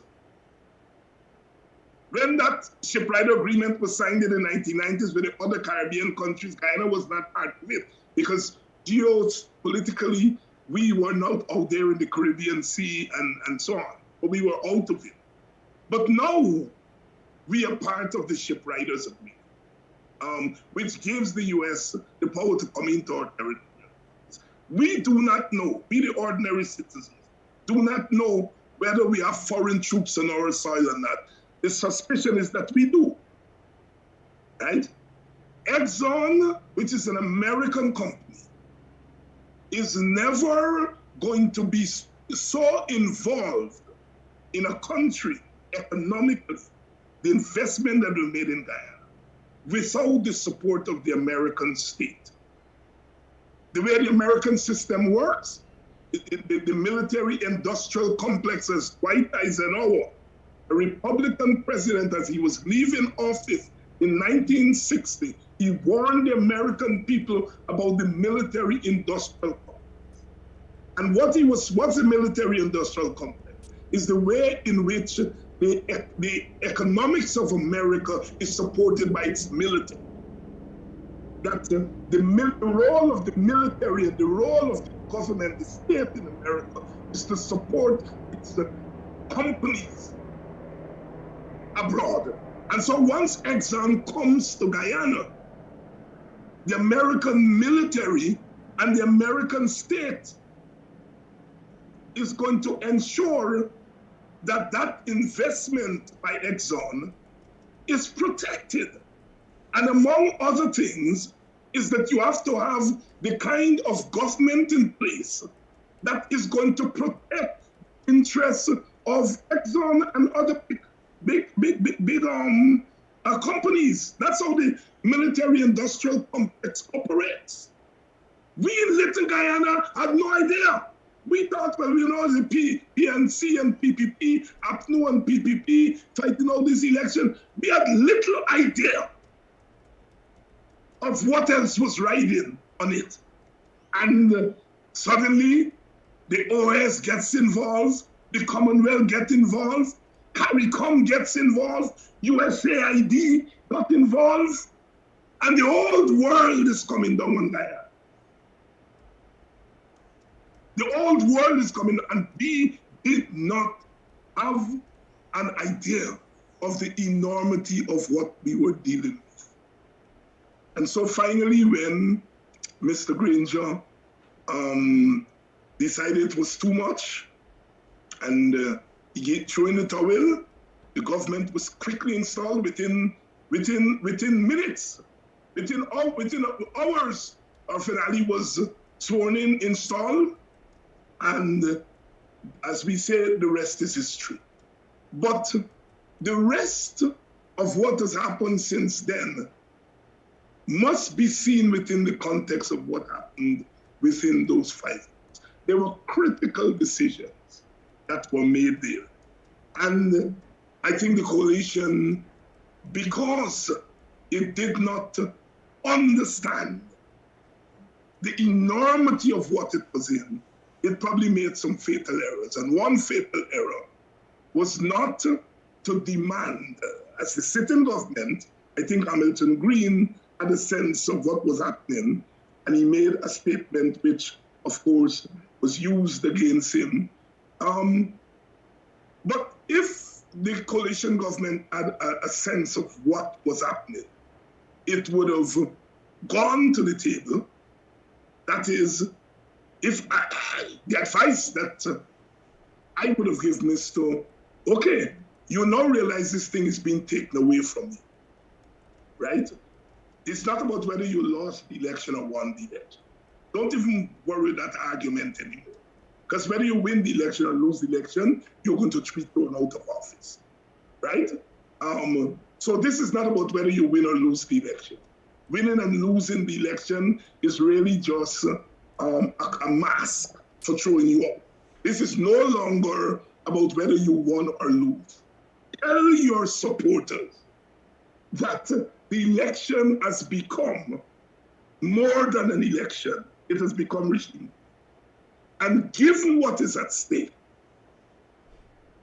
tell your supporters they have to defend their share of Guyana and put them on the streets and say to the PPP, the Americans and the others, we realize that you have turned this election into a regime change.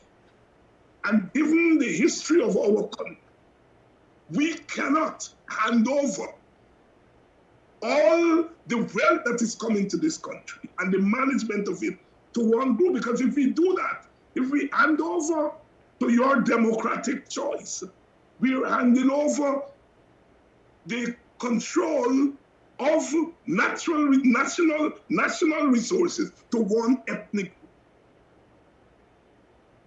We are handing over control of our resources to one small clique of rich people whose intent is to accumulate all the wealth of the country into the hands of a small group and then trickle it down to their supporters.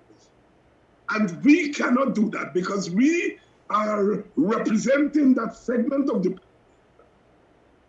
that slaved for Guyana for 200 years, 200 and odd years, and another 150 years of colonialism. And now this patronage is coming. We cannot hand it over. And so therefore, we are asking for our share of the management of these resources. Vincent Alexander and David Hinds, this David Hinds, we smelled what was happening. And we argued that, look, these elections are conclusive, inconclusive. We were supported by what Mr. Lowenfield said. Mr. Lowenfield put the numbers on the table. He said, here are the clean numbers, here are the dirty numbers. Because of the amount of dirty numbers, meaning the dirty votes that were potentially contaminated, we cannot I cannot declare this a win of these elections. Alexander Hinds then said, why don't we have a joint government? Why don't we have an interim government? And let both parties govern the country. I said, govern it in an interim way for 3 years. And then sort out all our problems and then decide what we'll do for them. And I remember Jack Dio saying, no. When I wrote that and came out with that, Vincent came out with it, Jack Dio said, no, we will talk when you declare us the winner. And I'm saying that if Granger and the coalition had supported or adopted what Vincent and I said, we would have been in a different place today. I didn't know everything. In fact, I didn't know anything about what was going on in terms of regime change. I didn't know. I had no access to power. Nobody was telling I belonged to the WPA. We were never told. We were never called to a meeting to be told this is what is happening. You know, Nagamutu says regime change, and I heard that in the media. But because of my training and because of my study of Guyanese politics, I realized you cannot give this entire thing away. And now you have to come off that election, whether you win or lose an election, and you have to look down the road. And the most you can ask for is your share. And you do that by citing history and come to the table. And we didn't do that. And regime change was effective. And the new government was put in place. Now, a few months later, the Americans in their State Department report said the government was installed. That's why we are using the word install now. Now, this was the Americans who said it. A few days ago, the USAID, which is an arm of the State Department, I found a statement by the USAID calling on Granger to give up power. Last night I went back and did some research, and I found the report in the Kaitor News and Starbuck News where USAID called on Granger to give up power. In July, after the recount, the day after the recount, all of them issued a statement. The USAID, in a report that they did last year and made public last week, the USAID now says that the election is not a done deal. It's not a done deal. They said that the 2020 election was not a done deal, it's a contested deal.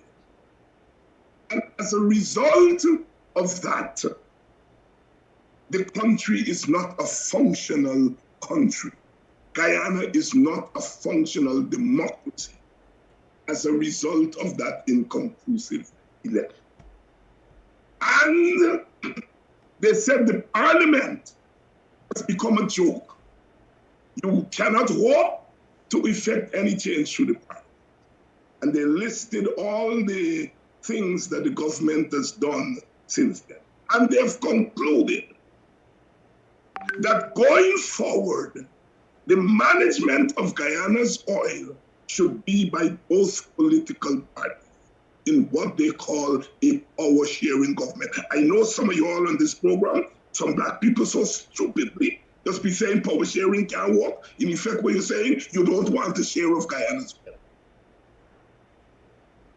You like the PPP, you want all for yourself. And since you want all for yourself, you have to live with the fact the PPP and all for themselves. At the end of the day, we have to share Guyana's wealth. And what the Americans who throw the coalition out saying that the way Now to share that wealth is both parties must be in government managing that wealth. They're not saying to be in some committee, in government, because that's where the power lies. You split the ministries, you split the presidency down the middle. And they say that is the best way to govern. Now that's what David Hinds said during the 5 months. That's what Vincent Alexander said during the 5 months. The Americans, of course, didn't pay attention to us because they wanted regime change. But what has happened in America is that shortly after regime change in Guyana, they had their own regime change in America. Because what the election of Trump had really brought about regime change in America. And so the ousting of Trump was in effect a form of regime change in America. Now, the way America works is that they're not going to come after a change in government and say, oh, the previous government supported regime change in Guyana, we're going to change that. That's not how international relations. But the very institution, the very Department of State, the very USAID is now going to sound a different one. The USAID, which called on Granger under Trump to leave office because the election was a democratic election that was won, is today saying, under Biden, is saying that Guyana is not a functional democracy, that the elections of 2020 were inconclusive and contested, and in any case, going forward, the governance of our oil belt has to be done by the major parties representing the major ethnic groups. Now, that report came out, was compiled since last year, August. It comes out 2 days after Mr. Su. You all were wanting to say, well, Kidaki asked you about Mr. Su, why are you giving us all that history, right? That report comes out 2 days after Mr. Su. Mr. Su and that questioning of that view. First of all, that Vice News didn't come here as a little news agency come to do a little story. Wherever America is, wherever American economic interest is, the might of America is behind it. The military, the state, but also American civil society. Jimmy Carter goes around the world. When he used to, he's an old man, now he doesn't do it. When he would come to Guyana and so on, he's not representing the American government formally, but he has the power of the American government. When you see that journalist, when you do the research, you see that journalist was embedded with the American military, been all over the world, doing reports and so on. You know that's not an ordinary journalist. You see she's around with Jack Dio there? I am certain she had she bodyguard. She's coming to Guyana with the full support of the CIA and all the other American agencies. Jack Dio knew that he was going to sit down not with an ordinary journalist. He's a pompous man. If any ordinary journalist had gone to interview, tell them, I'm not taking you, go to it. He had to sit down for that. The problem is that just like the coalition, the PPP got careless. They were put in power as a result of regime change. And they thought, well, now we're in power, we give the Americans what they want, they can flare out there, we're not going to change the contract, they can do what they want in Guyana. And so we are left alone to do what we want in Guyana. Or so they thought, right? So they thought. So they dropped their guards. they drop their guards. And wherever American economic power is, America, like I say, military power is behind it, American intelligence is behind it, American media are here, and they've been sniffing around and picking up as much as they could. And so when they called Jack Dio to that interview, they called him to shame him to the rest of the world. Because basically what the PPP has been doing is thumbing their nose at the Americans and saying, we give you all what you all and leave, stay out of our business in Guyana. They've been playing ball with the Chinese and perhaps the Russians, not taking into consideration that America is at war with China, an economic war. It's the Americans who put you in power, and you are playing ball with their opponent. We put you in power, you get too big for your shoes. And so they devised a means of undermining the PPP. Mr. the Sugate is about undermining the PPP. It's not about removing them from government. It's about undermining them. You all remember that term from a certain activist that got Jack John them crazy? The Americans have decided to undermine them. And they brought him to that thing. And that lady laid upon him. And then when she called Mr. Sue name, he almost peeled skin because he did not realize the extent to which he was being to which he and his government were being undermined, because they took the Americans for granted. God put me in power and we give you can do what you want and so on, being an answer to nobody. Again, it's a naivety. The coalition was naive in its own way. The PPP has been naive in a different way. And so the significance of that, Mr. Sufi, is now Mr. Jackie is not suspected. Basically, they don't even have to put out no report to the world. They have already unclothed that man. And in unclothing him, they've unclothed his government. And people are saying, well, let's wait for the report and so on, as if there is something to prove. Nobody is setting out here to prove whether Mr. Jackie is corrupt or the PPP government. We know. We don't need Mr. Sue to tell we the PPP is corrupt. We Guyanese know that. So we don't have to wait for no report to come out. All that performance, because that interview with Mr. Jaddo was a performance. The Americans set up that performance. And that performance was to lay him naked.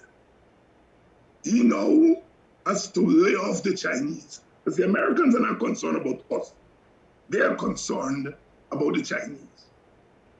And they got Mr. Sue to tell them how the PPP play ball.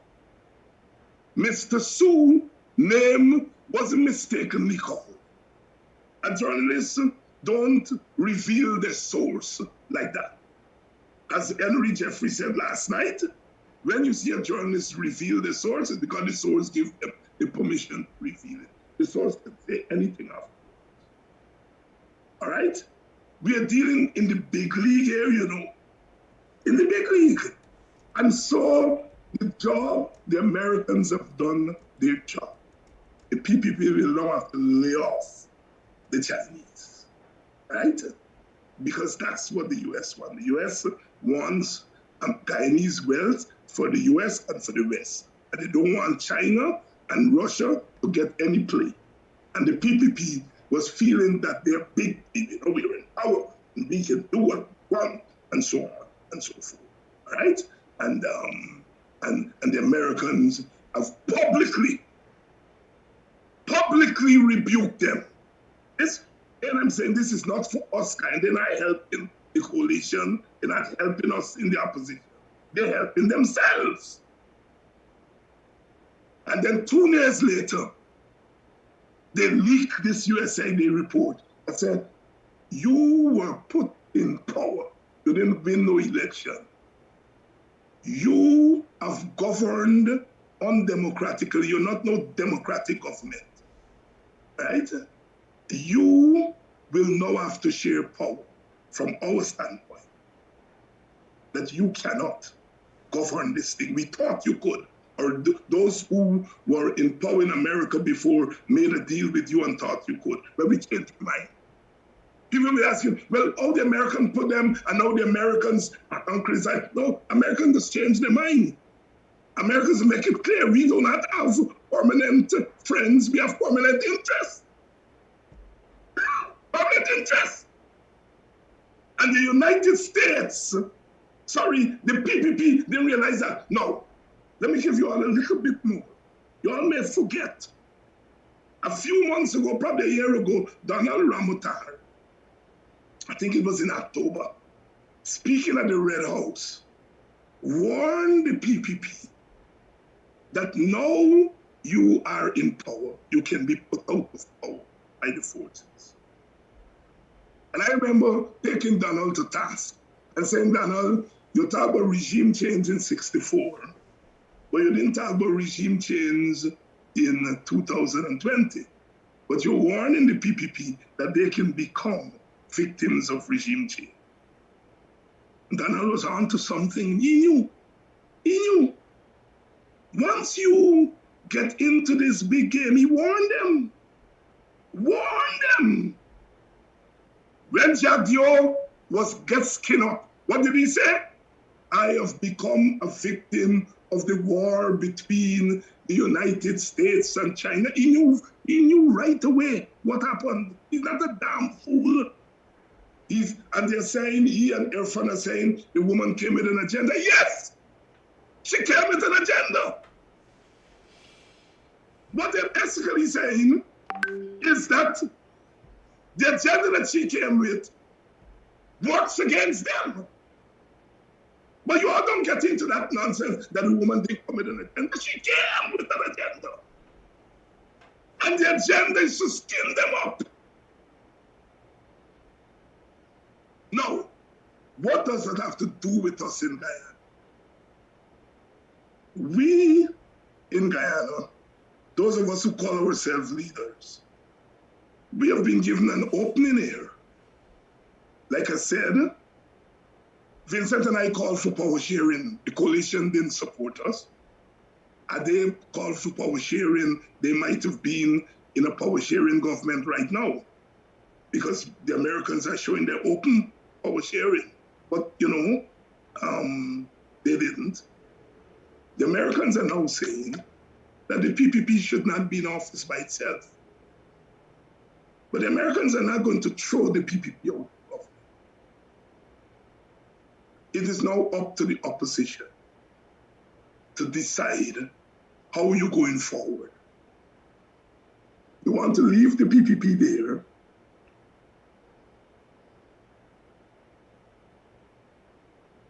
and let them do what they're doing with all this money you're hearing about how much 1,000 barrels and so on. You want to reduce your life to an election alone, where all we're thinking about is fighting another election. and the PPP now know the art of manipulating election. Or you want to talk about election within the context of sharing the patrimony of the country. See, you all Guyanese sometimes get caught up with political forms. Elections can be manipulated. Nobody wins an election. Or all elections all over the world. Look, Barbados had an election. You all may say, oh, it's a democratic election. Yes, it's a democratic form only. Form. What the Prime Minister did is look at COVID, look at the opposition and say the combination of COVID and the fact that the opposition hasn't been able to do any kind of work. I have the power to call an election 2 years in advance. Call it 2 years in advance. 30% of the people come out and vote. The majority of them vote for me. I win an election. Oh, democracy. What democracy? Elections in any country are manipulated. I'm not saying that elections are not necessary. But there are times when you cannot put the solution on the election because it can be manipulated. It wasn't 2020. You have to engage in democratic forms, but you also have to engage in democratic substance. There are oil riches. When the elections are over, win, lose, and draw, these black people whose foreparents sweat, bled, and died for this country, when the elections are over, win, lose, or draw, they want the people that they vote for at the table governing. We have to link form to substance. Elections can be manipulated. We see it easy. We can put a voters list. How we don't get a new voters list? The law said that we can't take registered. We have to get the PPP to come to the table to agree to a voters list. You're not going to get a strong PPP to come to the table. Agree to a device that will make you win. It's only a weak PPP will come to the table. The Americans are weakening the PPP for them. How are we going to weaken the PPP to benefit us? Will the PPP agree to something that will benefit us? No. The PPP has power in its hands? Yes. Is the Americans going to throw the PPP out of power? No. Even the regime change that the Americans did in 2020, the PPP had to do the lifting. The PPP raised money. They had the people planted overseas. They had the people planted in the APNU, AFC. They had the people planted in CARICOM. They had to do the heavy lifting. The Americans cleared the way for them, but they had to do the heavy lifting. Over to us. And I'm telling you all, there is nowhere in the world, that you win power and hold power without the brains of your country. Condoleezza Rice, bright like a sin. She left Stanford and she go and work for your country. She put your brain to help the Republicans. Secretary of State, Henry Kissinger, was one of the brightest men of his generation. You have to have ideas. You don't win with rah, rah, rah, rah, rah, rah, rah, rah. Orphan and you and them may not have the brains, but they accumulated enough money from what they thief when they were in government and what they give to their friends, that money was used to buy brains for them. And those brains worked out how to bring them into power.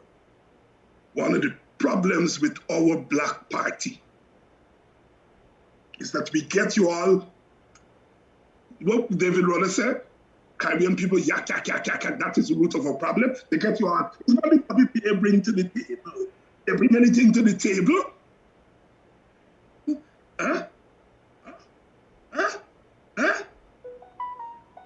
Some parties are able to mobilize votes. Some parties and groups are able to mobilize ideas to get the vote. And until we in the opposition get off this nonsense of fighting each other and who is bringing this to the table. We're always going to be in the problems we are. We can't do nothing. We can't even get a couple of people on the streets. You would think that by now, the PNC, AFC, WPA, some of the trade unions who are friendly to us, all of we would have been sitting down somewhere in secret, working out strategy, how we going to deal with this thing. I can tell you, it ain't happening, and I'm here. Because we don't work so. And partly because we don't work so is because all you don't force us to work so. Because all you repeat, ta, ta, ta, ta, ta. Because you all think, some of you all, not all, I think the majority of us do, but we still have some people who believe that in this little school by politics, and not realizing that we are in the big league. I spent all this time this morning going through all of this to make one big point. That is our politics and no longer school by politics. Big boy politics. We lost, we get pushed out because we play school by politics. When the other side was playing big boy politics. Big short pants and then long pants. And we still have not learned. We think we vote Aubrey Norton into being the leader and all problems will be solved. First of all, we don't even understand what's going on in Beyond Cap. We vote he as leader and they might not be the full leader yet. We're always looking for quick fixes. Quick fixes, you know? And we cussing Aubrey already, oh God, he said he's gonna do this and he ain't doing it.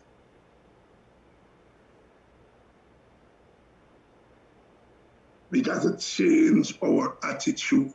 Leaders have to change the attitude, but all you, the followers also have to change your attitude. Do not look for quick fixes. There are no quick fixes in this thing. We are fighting here a battle that we have fought since the Middle Passage. We are at war. The poor is at war against the rich. Cold war, not a hot war. Africans and Amerindians are at war with East Indians and Cold War. Our country is at war with itself.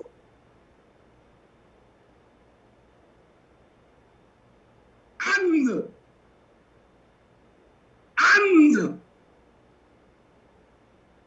the outcome of that war has to be an outcome that brings all of us to the table. I hear some of you, oh, that time's power sharing work. How the hell do you know that you ever work it? You ever work it? I get so tired of black people sometimes being stupid, working against your own interests. You sit outside and complaining, Jack Joe do this, Jack Joe do that. Look what the PPP doing. They're doing it because they have power. And people are telling you, you gotta go there and share power, and you're saying it can't work. Then Greg used to say, what kind of fool is you?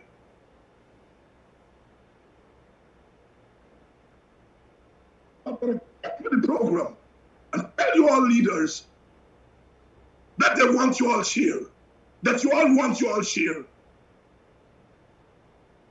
The Americans who throw you all out of power now come in and tell you all how to get back power. And you all saying it can't work.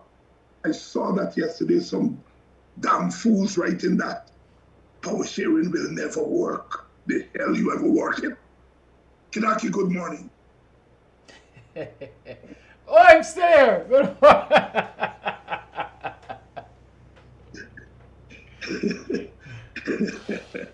It would seem that I was absent, but I was right here. You know, sometimes you have to give the professor space, because at the end of the day, the professor is just that, the professor. He's here to teach and share with us. Indeed, the USAID, I see people are asking for us to post the link of the USAID report. That's the DRG 2021 report, right? Yes. Right.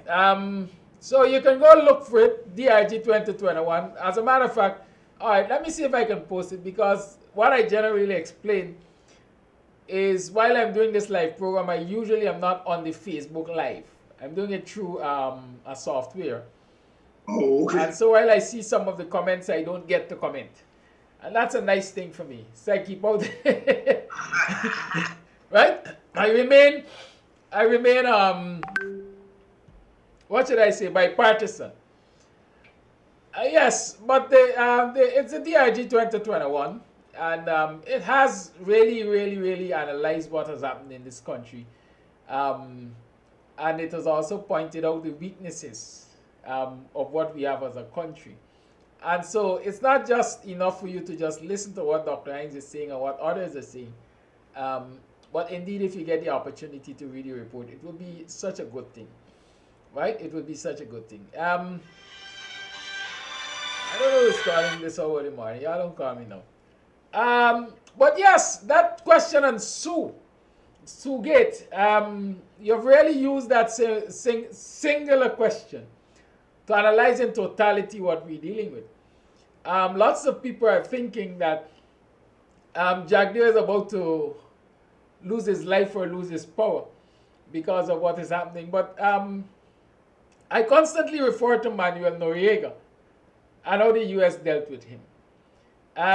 Because they simply squeeze you bit by bit, by bit, by bit, by bit.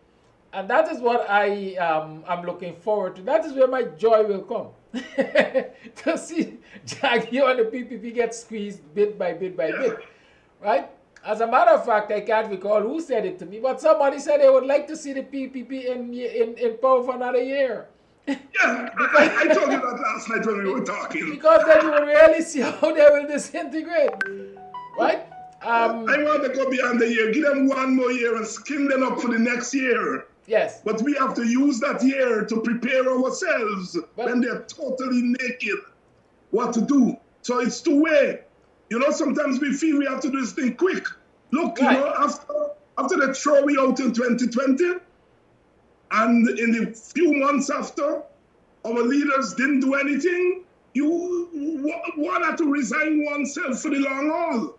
Now we got to come here every day and give you all strength that this thing will change. But we know that be in this for the long haul. How long, as Dr. King asked, you know, how long? Not long. But be in this for the long haul. We have to be honest with you all.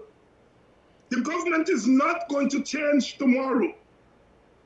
If and look, there is the elections petition. It's very important. I do not think the election petition will throw the government out. What the election petition will do is what Mr. Sue is doing, the USAID is doing. It will get them up to the public how they rigged the election. So sometimes we want to win too quick. But Marley said what? The struggle is sweeter the victory. I won the elections petition, not for me to win the election petition and go back for next election and hope to win and all that nonsense. I won elections to spin them up and show where the rig, so all you gonna know, and so we will stop them from ever doing that again. Elections are important. But in this scenario, we cannot put all our faith in an election, because if we do that, 5,000 votes can come in between us and power. And what Americans are saying in that USAID report is that even if you lose an election by 1 seat or 2 seats, you deserve a place at the table. That's a seat or two. I wanted to ask you, now with this report and its conclusions, its recommendations, is it a time for the opposition to step up the ante? Of course, Kiraki. Of course. Of course. You know, I've been accused on this program, sometimes justifiably, sometimes unjustifiably, of shielding the opposition, you know, and suppose, but the opposition can't be shielded for much longer. We have to have our act together. We are all over the place. I am in this corner, me and you, the AFC in their corner, you know, the AFC said, the PNC, like they don't want to put up somebody in the NRF vote, we are prepared. So, you know, we jack in with one another, you know, and we in the opposition, and we jack in. We need a leader who's going to bring all of us together on the table and say, we have differences. We have old problems with one another. But do we agree that we want this country to be taken away from the singular management of the PPP? And if yes, what is the minimum? What are the minimum things we can agree on? We're not going to agree on 10 things, 15 things. What are the 5 things that AFC, WPA, PNC, whoever else can agree on? And then we have to map out a strategy. We have to have ideas. Look, youth power has never been had in this world anywhere without ideas. Question. Ideas are important. When our foreparents bought those villages, they had to have an idea, they had to imagine. Because they were slaves, enslaved. They had to imagine what a village would look like. That is why within a couple of years, out of slavery, 1838, 1839, 1 year later, 1840, we were buying villages and setting them up. Because idea. We feel that we can win a struggle without using what God has endowed us with. That is why we always get beat. Because we have become such unintellectualized people. I'm not talking about brightness. How much subject you can pass at exam. Because our foreparents didn't have that. What they have was topside. And we just throw it upside in the trench. Because we feel that's not important. All you're doing is talking. It's not the talk, it's what you talk and where the talk comes from. Question. Are we not that leader to bring everyone together and say, let's strategize? Most people think so. Most people think so. I'm not going to argue with the majority. Question. What is preventing him from doing it now? He is Stop. He is leader of the PNC. He is chairman of the APNU. What is stopping him? PNC. It's an easy question. Explain. There's no explanation. It's plain out for us to see. The very PNC that he was elected leader undermining him. But what? Isn't that obvious? I will argue that the people who we are claiming is holding back this process are inconsequential in this matter, quite frankly. Granger is not an executive member of the PNC. Neither is Harmon. You're a good student. You will get plenty A's in my class. Because you're right. It is not about Granger, it's not about Harmon. It's about a political culture. It's a political culture of the PNC that is at play here. And I know PNC people won't want me to say it. It's not about those individuals. Is Granger holding back the process? And as you said, Granger ain't got no power. He doesn't have any office in the PNC. It's a political culture of the PNC and by extension of black people. So it's a political culture. We are too petty in our political culture. It's a petty political culture that is at play. It's not individuals, you're right. Brother David is a good man. I can tell you that. I got my problems with him. But he's a good man. Brother Harmon is a good man. Human beings are by our very nature good. But when armed with power,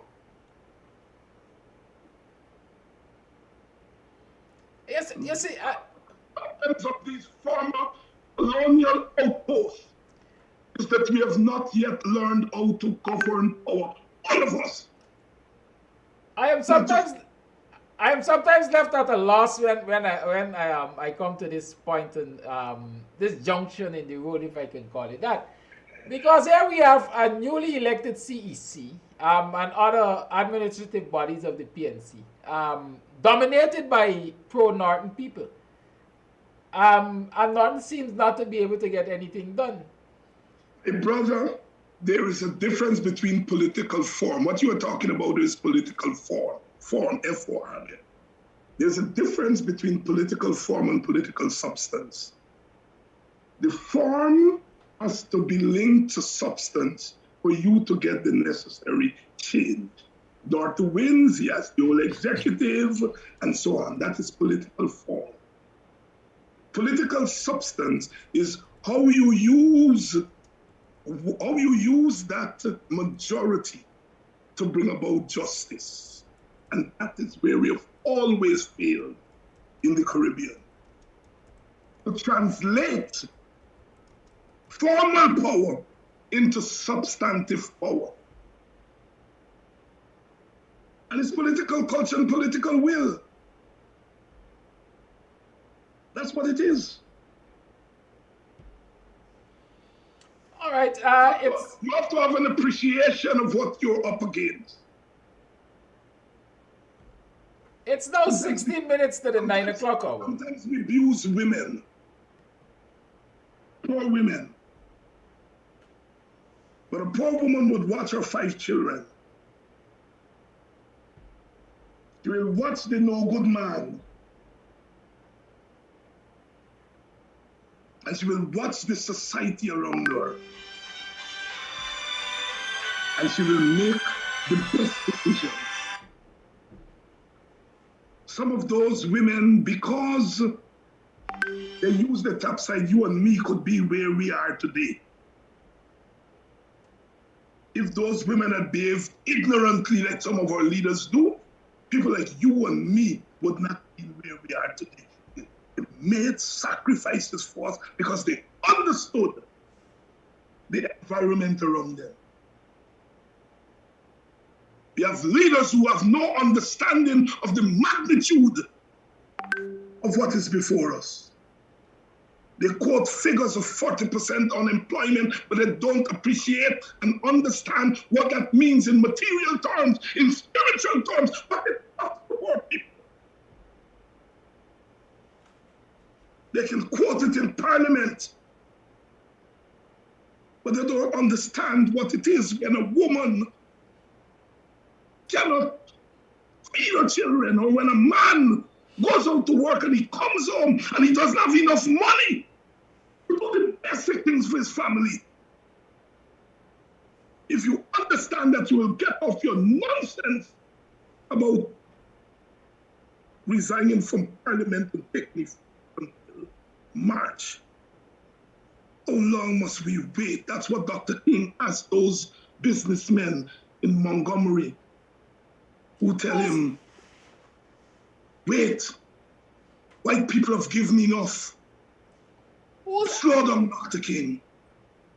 And he took up the newspaper and he wrote on the edges, wrote that sermon, which is now a book. How long must we wait? We must wait till March. Because this is about Aubrey Norton. So they think it's not about those people who have been closed in their communities by the PPP and their agents. But those people who have to go and stand up like enslaved people begging for hampers as marauders come into our communities. If they think about those people, they will get on with the game. But it's about Aubrey Norton. That's the shallowness of our politics. I'm sick and tired of that. I've been around this nonsense for too long. People who can't understand the humanity of this whole business. They want to keep Aubrey Norton down and not realizing what they're doing to those people, those ordinary people who wake up every day, bite the plantain, peel it, fry it, and go to the road, knowing that for every bag of planted chip, they make it $10, which can buy nothing for them. But they do it. And you are sitting there and talking about leader of list, and about Aubrey Norton, and about Harmon and so on. It's more than that. Every cow must cry for your own calf. At least the other side, even if it's crocodile tears, their cries too. Who cries for us? Who cries for us? No one. Nobody cries for us. A little boy with pans and shot and nothing else stands up in Parliament and tell a woman about dildo. I tell you, Buxton Daramlal, and tell one of those Buxton women about dildo, and you'll see what life is about. And they sit down there only Sherrod Duncan and the balls to get up and tell you're a nasty SOB, and the rest of them sat there, members of Parliament. I love them. I love those sisters and brothers in Parliament, but we have not ready them. We are too politically correct in this country. Or somebody has to reach the ball and tell them, you all behave bad in Parliament and we can discipline you all. You are warriors. Whether you're in Parliament or not, you're warriors for your people. And if you're warriors for people, no little boy with no brains in his head. They have people on the opposition side, women and men, get more degree than Daramlal will ever dream to get. And they sit on there, somebody to box him.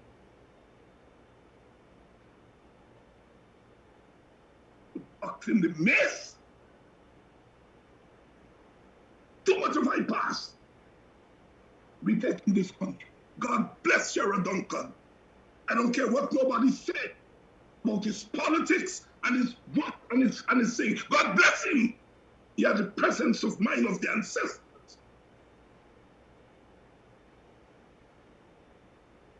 I'm telling you, Kilaki, I'm tired of this nonsense. Political correctness. You're too radical.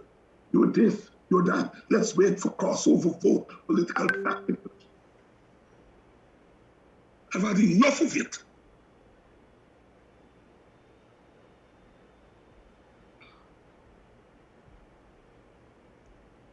Well, I too am tired of it. Like I said, bottles and glasses and cups and things and books and so on should have been flying across the floor.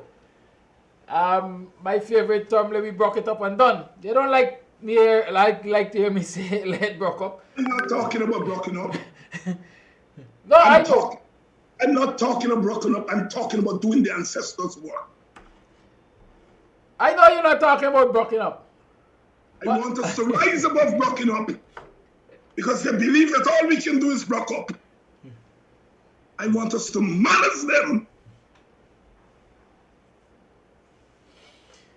It's now 8 hours 52. I take that as Dr. Hinds' closing statement. We had a lot of other things to talk about, but some things we have to go in depth in. We have to deal condignly with some things. We can't just tap them and move on. And so we've had that in-depth discussion and so on. Of course, I don't see the possibility of you making any calls, folks. Sorry, we can make up for that tomorrow. Like y'all didn't understand and say, no calls now. I will give one person the opportunity to have a say, and that person was up very early, trying to get into the program, and so I'll give that individual 1 minute. I hope it's acceptable to them. I'm begging to give them a couple of minutes. Good morning. Good morning to you, CEO. I am breaking my rules here. I'm giving you a minute. Go ahead. Oh, thank you. Good morning, Dr. Hinds. Good morning, Kadaki. Dr. Hinds, I am just calling to tell you thank you for that masterclass this morning. And let just the church say amen. There were so many edifying sharings that you have provided to us today, that you have left us reflecting about where we are as a people, our political strategy, our lack of sophistication, our inability to think critically and beyond our own personal needs and desires and our own power.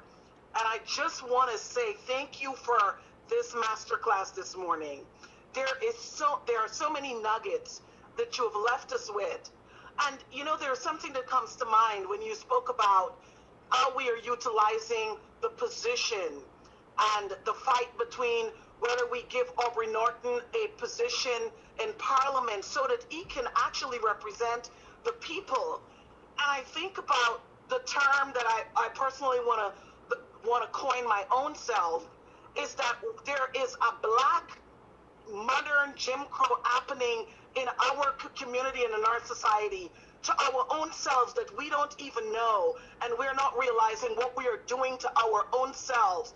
Because for our own self-aggrandizement, our own personal selfishness, that we can't see past anyone else but ourselves, and it will cause us the demise, not only of power, but of progress.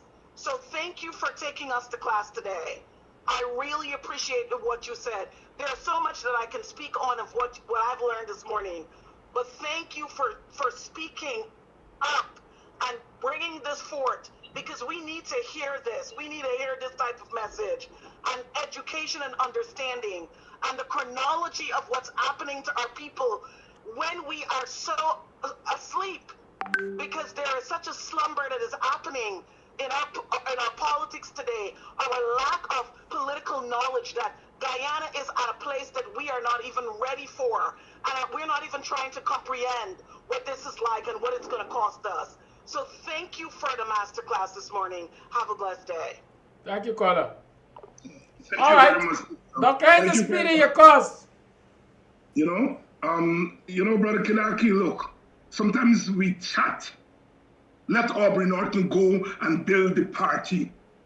Let him don't go into Parliament. Let him go and build the party. You want him to be a field slave. Well, the house slaves that sit up in Parliament, and we don't understand the nonsense that we talk. Let him go and build the party because he's and he comes from a poor mother and father, so he must go in the fields. Where the aristocrats sit up in Parliament as the goddamn house slaves. I've been having this on my chest for so long. But I don't want to get into PNC business, but it's too much. It's national business, sir. The weaknesses among us. Is Aubrey Norton a field slave? But you want to send him in the fields and send others up in Master's house? Call me brief, your life. Call me brief, your life. Yes. Good morning, Dr. Hinds. Good morning. Good morning, my sister. Kadaki. Dr. Hinds, you just give me Bruce bumps this morning. Oh, thank you. I hope everyone else who is listening felt the same way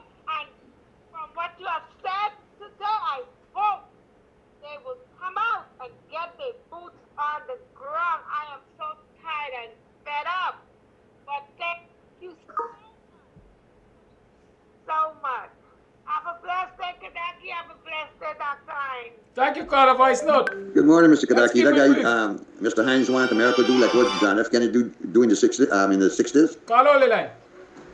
Yeah, and run Guyana down to the ground. America can't even look after. Good morning, Mr. Kadaki. That guy, Mr. Hinds, wanted America to do like what John F. Kennedy do in the 60s. Yeah, and run Guyana down to the ground. America can't even look after Joe Biden and his son. We ain't had enough for America, buddy. Yeah? America got we in this situation that we're in right now.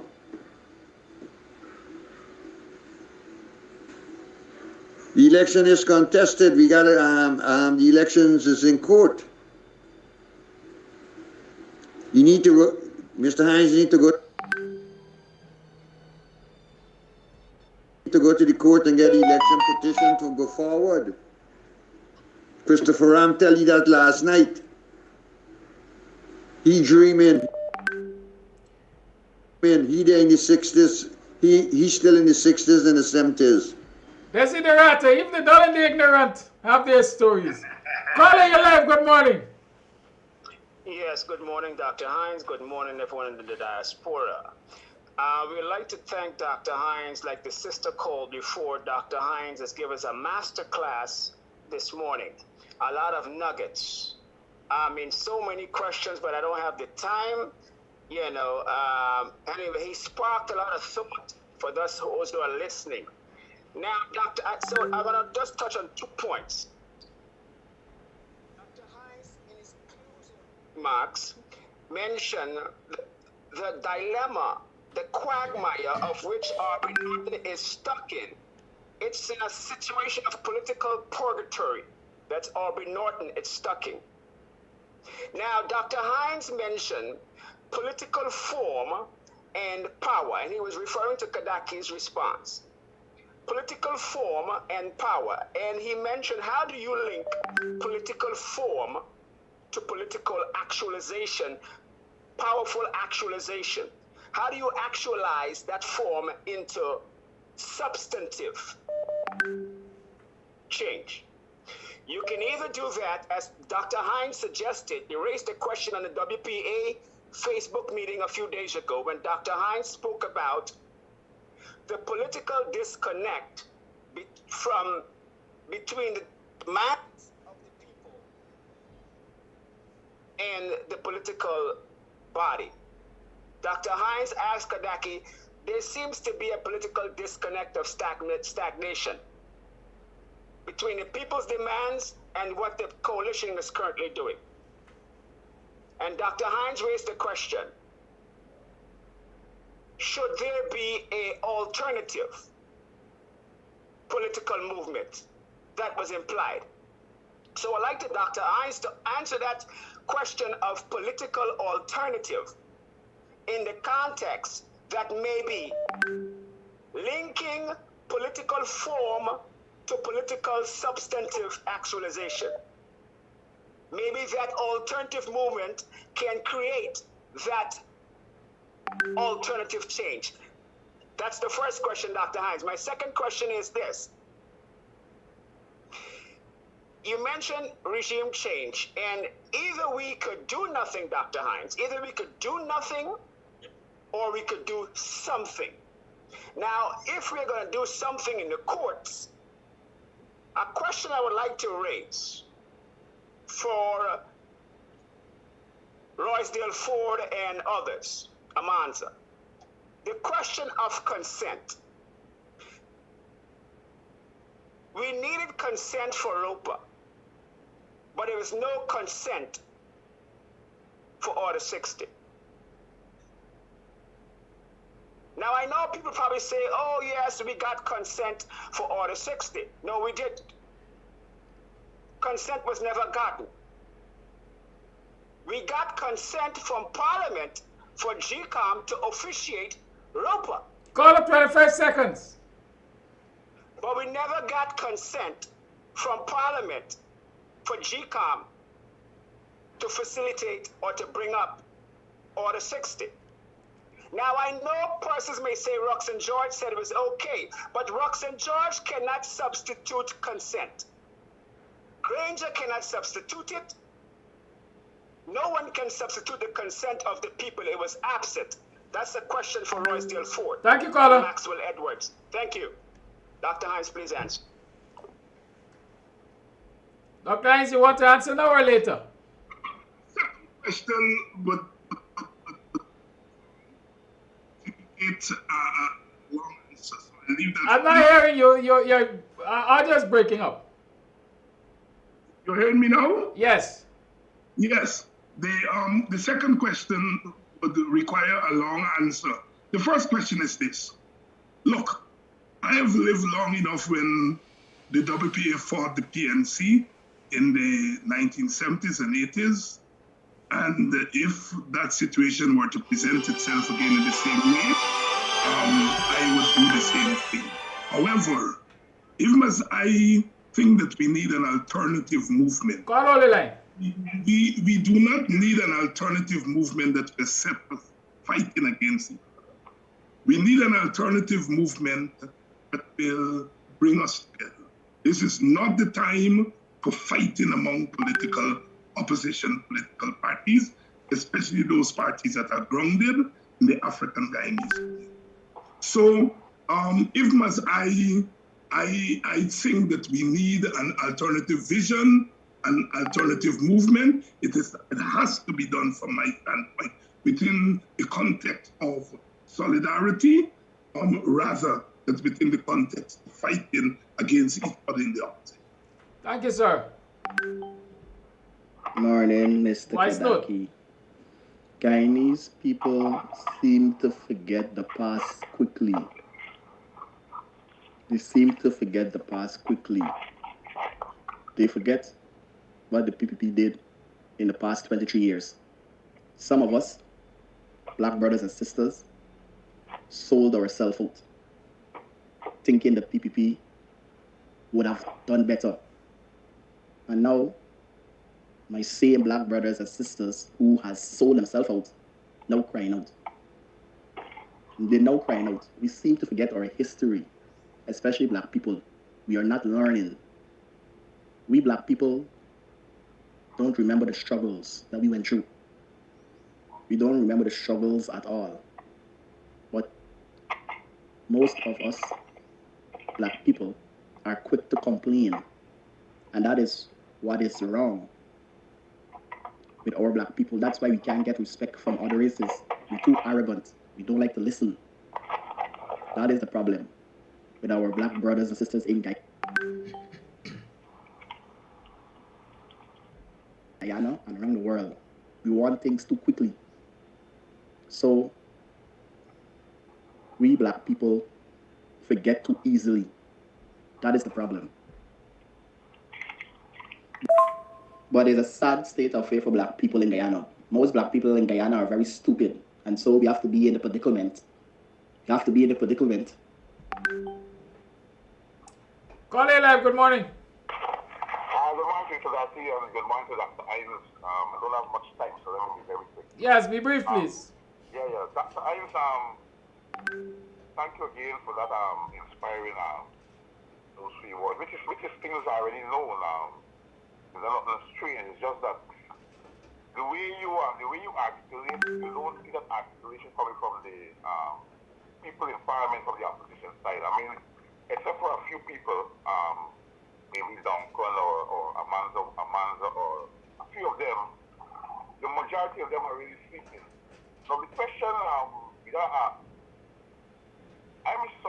sure that the opposition will be hearing the cries of the people. Since the 2020 election to now, I am absolutely certain that Harman and everybody have been hearing the cries of the followers and the supporters.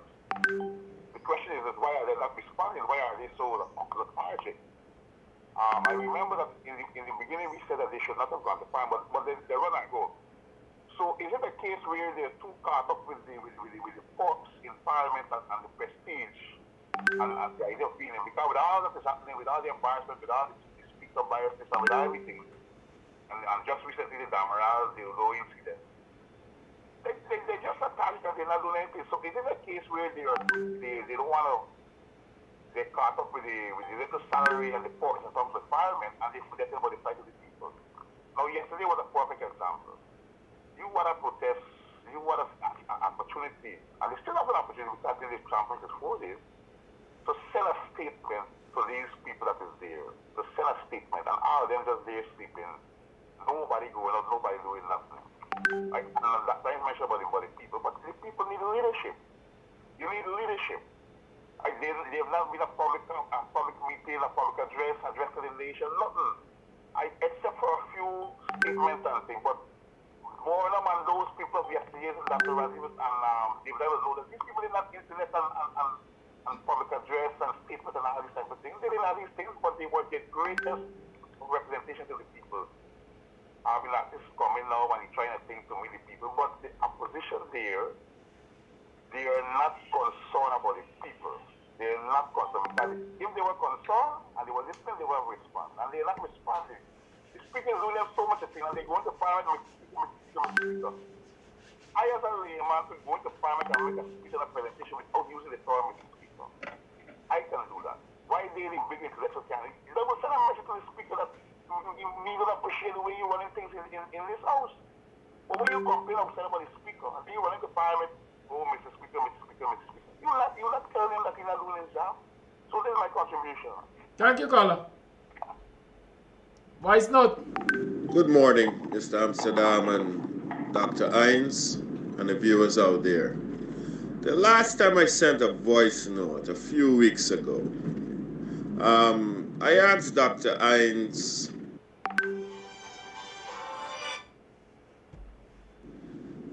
the question about, about Mr. Granger holding back progress. And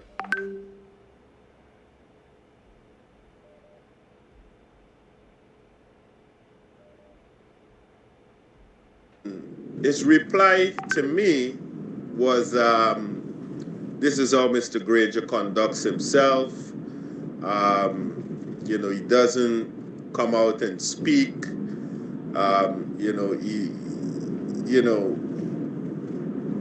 But I really think there is way more to it, man.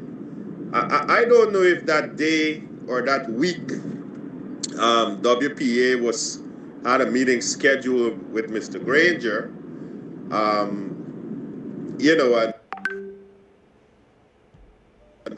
and Dr. Hinds did not want to get on the wrong side,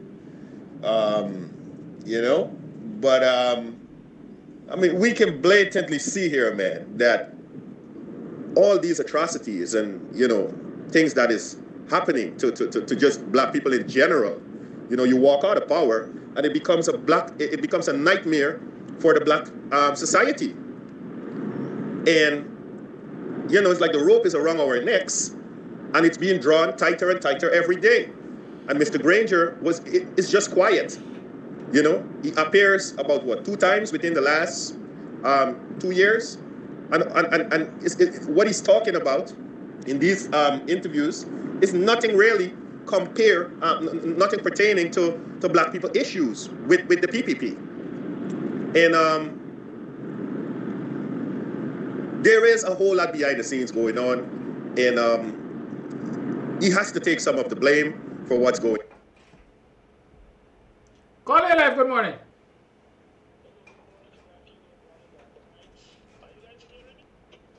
Yes. Yes, kudos to Dr. Hinds when he put that political talk on the situation in Guyana, and it is so refreshing. At least those who listen to the program today can walk away saying that they're edified and their methodology of thinking has been brought a different realm. And the other thing I want to talk about is Sherrod Duncan's situation. Yesterday, he was the only person who I saw stood in the line yesterday. And I wonder what is wrong with all the other MPs. I mean, some of them have advanced reasons why they have to be in Parliament. But for Christ's sake, there was no Parliament yesterday. Why couldn't they be seen out there with a placard denoting some kind of discuss about the existence of this current cabal. No one was out there. And for the likes of it, as I said earlier, why Sherrod Duncan was the only person who had the political fortitude, or I could say it's the spine, to stand up and display disgust over that little boy's behavior in Parliament. I don't understand. What are the excuses? No one can tell me. I've been asking the question for the longest while. No one can stand up and tell me why no one else, why the entire opposition didn't stand same time Sherrod stood up and display his disgust. I know time is of the essence.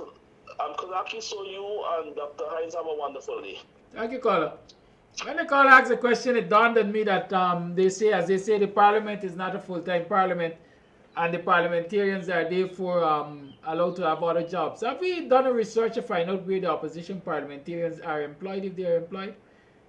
Because a lot might be bearing on their actions. Well, I doubt it. Caller Live, good morning. Caller Live, good morning. Good morning, Mr. Kodaki and Mr. Hinds. I am not representing you, but I'm speaking the fact. And I want this nation to know, Mr. Hinds is not a member of the PNC. So if you want to discuss about Mr. Granger, you got to go to the PNC. That's number one. Having my excuse in the one, you only giving a little opinion to us and a little suggestion. This number one. Number two, she said, person who called in earlier before and said you want to make me an example like in America and them thing. That has not to do why you don't tell the PPP government something like that. Not Mr. Hinds. Mr. Hinds is a very peaceful, humble man. So far he's speaking to this nation a peaceful, humble, but he encouraged no member of this nation, no member of the coalition party to do nothing outside of what is righteousness. So no need to blame him. We got to blame our leaders who are failing. We got to look to the PNC leaders, them who are failing. He's just trying to prop up and support as a member of the APNU. So, Mr. Hinds, God bless you. Continue to walk the way. Mr. Kodaki, God bless you too. Continue to walk the way. Don't let nobody frustrate y'all. People like we who are in the grassroots, we are listening to y'all and we need this direction. We need this encouragement. And so, for Mr. Arby, no, I'm not condemning you. But what happened? You are a shepherd to a flock of sheep that need to be led by a shepherd. So that's the reason why sometimes people don't want to come out, because they see you making the step. So when you make the step, it encourages them, it emboldens them, and that's how the movement that is going to go through. Have a blessed day. Thank you. Vice note. Christianity is the pacifier that makes black people docile.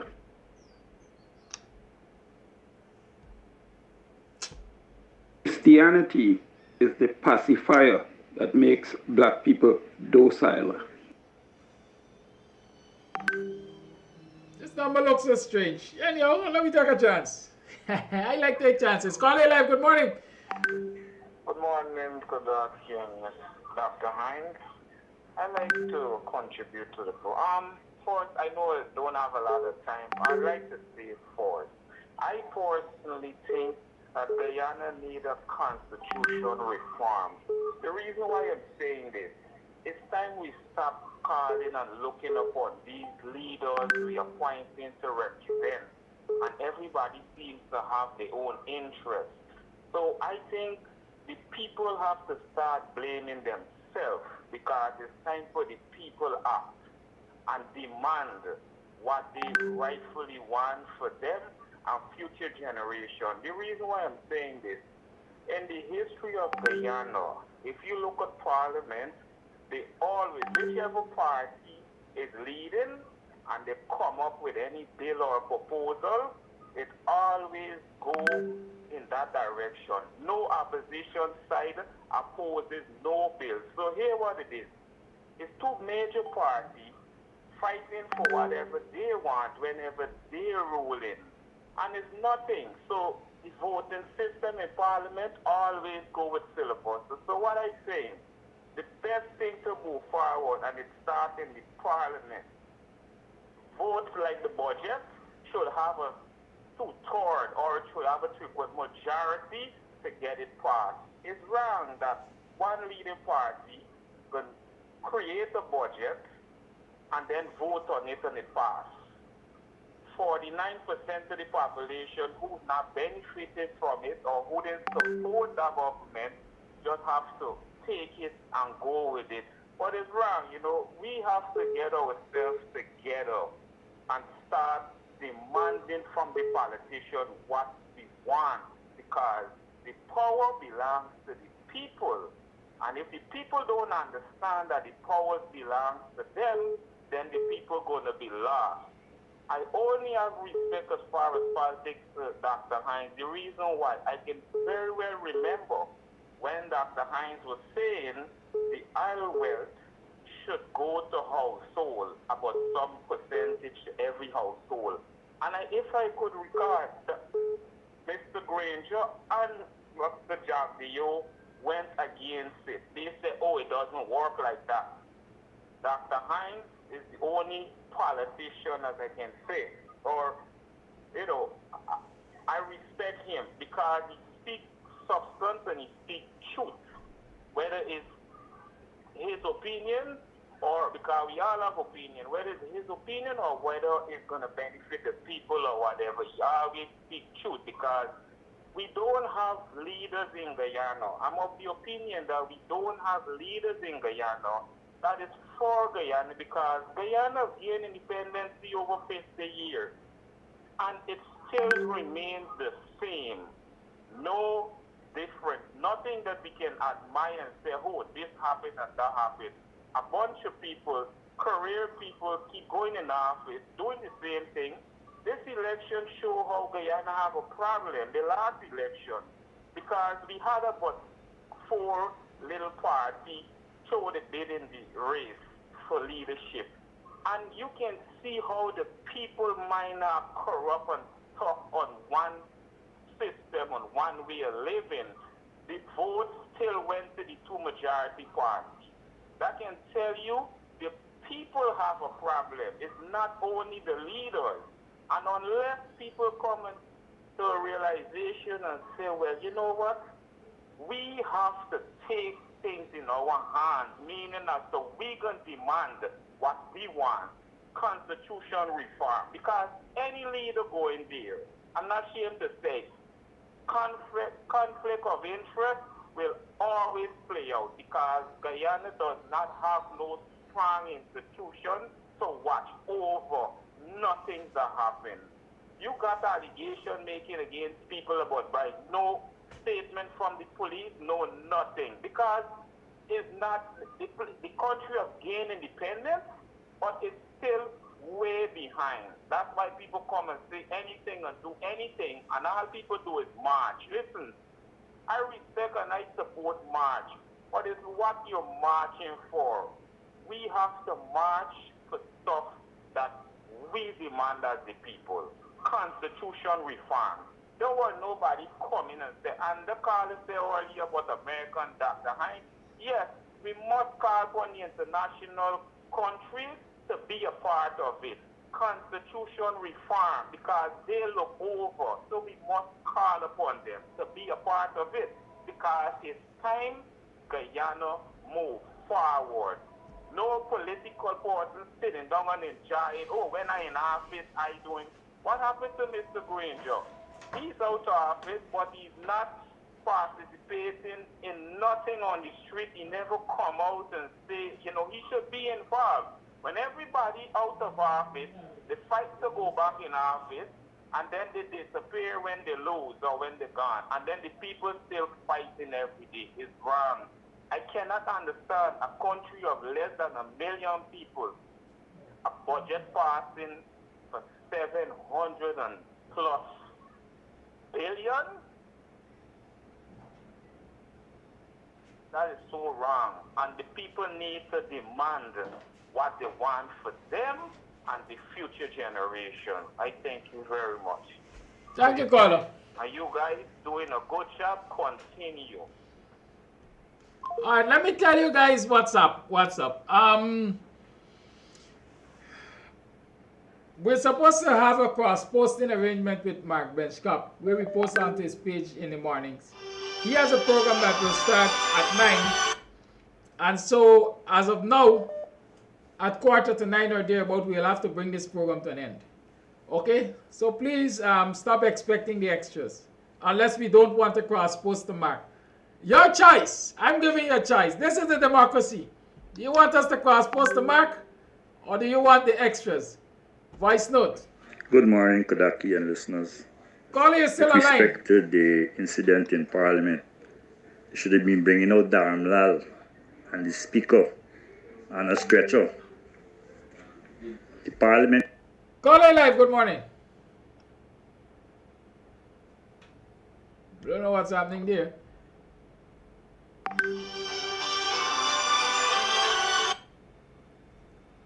Call you live. Good morning.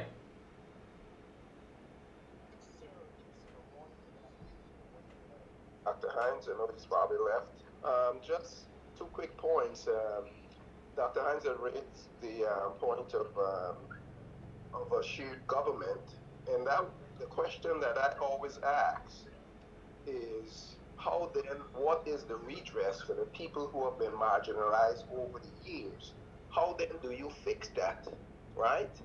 To not the people who were getting all the perks, they continue to get the perks while you are trying to bring two sides together and govern at the same time when those people already have the advantage. What is the redress, or what it would be the fix to that? Because if you're going to know, say that, well, you guys were getting all of this stuff before, now we need to have the other side catch up to what, you know, all the monies and all the other stuff that were gained during 23 years. And really, yes, coalition politics is probably the way to go, shape government, but realistically thinking, I really can't see that, because it would take the PPP to agree that they did wrong the 23 years, 24, 25 now, and then you need to correct it. So it is strange. What is the redress? And I think it was only Sherrod Duncan who was out there yesterday. And the question is asked, where are the PNC MPs? And that's my take. Thank you. Dr. Hinds answered that question, and that's a wrap on the program. It's 25 minutes past the 9 o'clock hour. I can't go beyond 9:30. I'm very sorry. Well, I will pass on answering the question. I'll deal with it next week when I come back, because, you know, the callers are a profound question. I don't want to hurry an answer. All right, so let me just play. There are a couple of voice notes. Let me hope I can play them. Or I'll play as much as I can up to the 9:30 hour. I don't want to go beyond 9:30. It's a stretch. Good morning to Dr. Good morning, Dr. Hinds. Dr. Hinds, on most of your show, you keep pushing for power sharing. Now, when APNU, AFC was in there, they weren't big on power sharing. I am yet to understand what is power sharing, because the Constitution has no way for power sharing.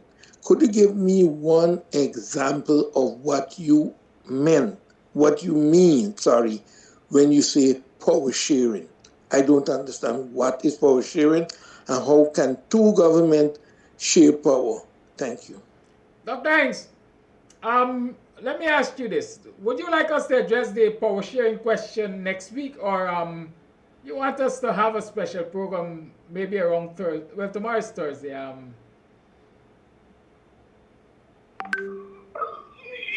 I think it should be a special program. And it should not be myself alone, you know?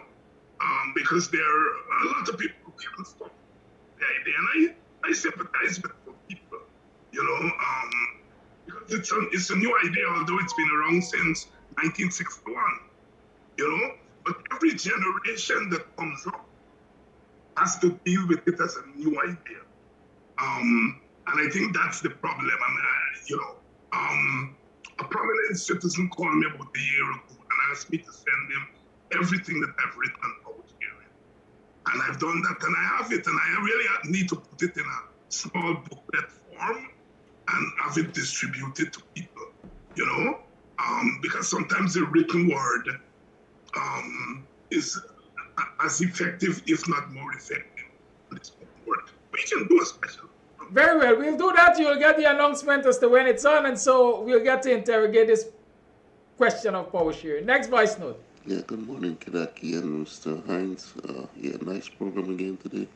But one thing I would like for people to recognize is that with Jagdeo, with the interview, remember you was telling the reporter that it's just hearsay, she's coming in. So I would like the people to put the same hearsay as they say hearsay for the rigging of the election by APNU. And no substance. We need evidence to prove that APNU rigged, so we need the election petition. We cannot go by here, say what PPP say. We need the original evidence of this rigging.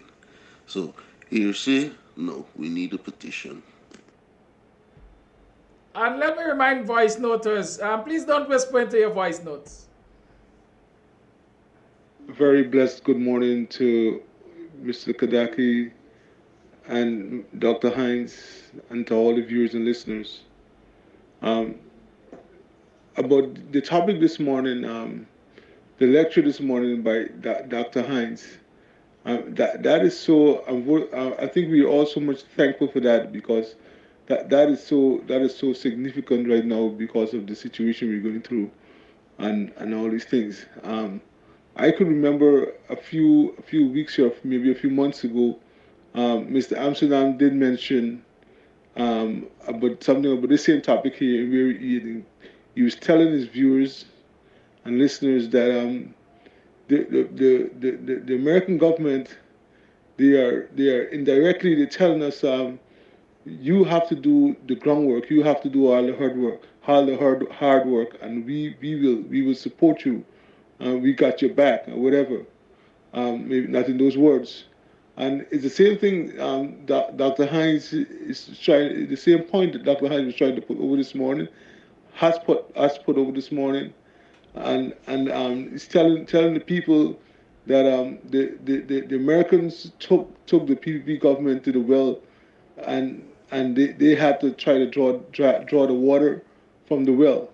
That's when they overthrew the coalition, and in the reverse now, he's telling us again that what the American is signaling that all they will do is take you to the well, but you have to draw your own water. You have to make use of whatever.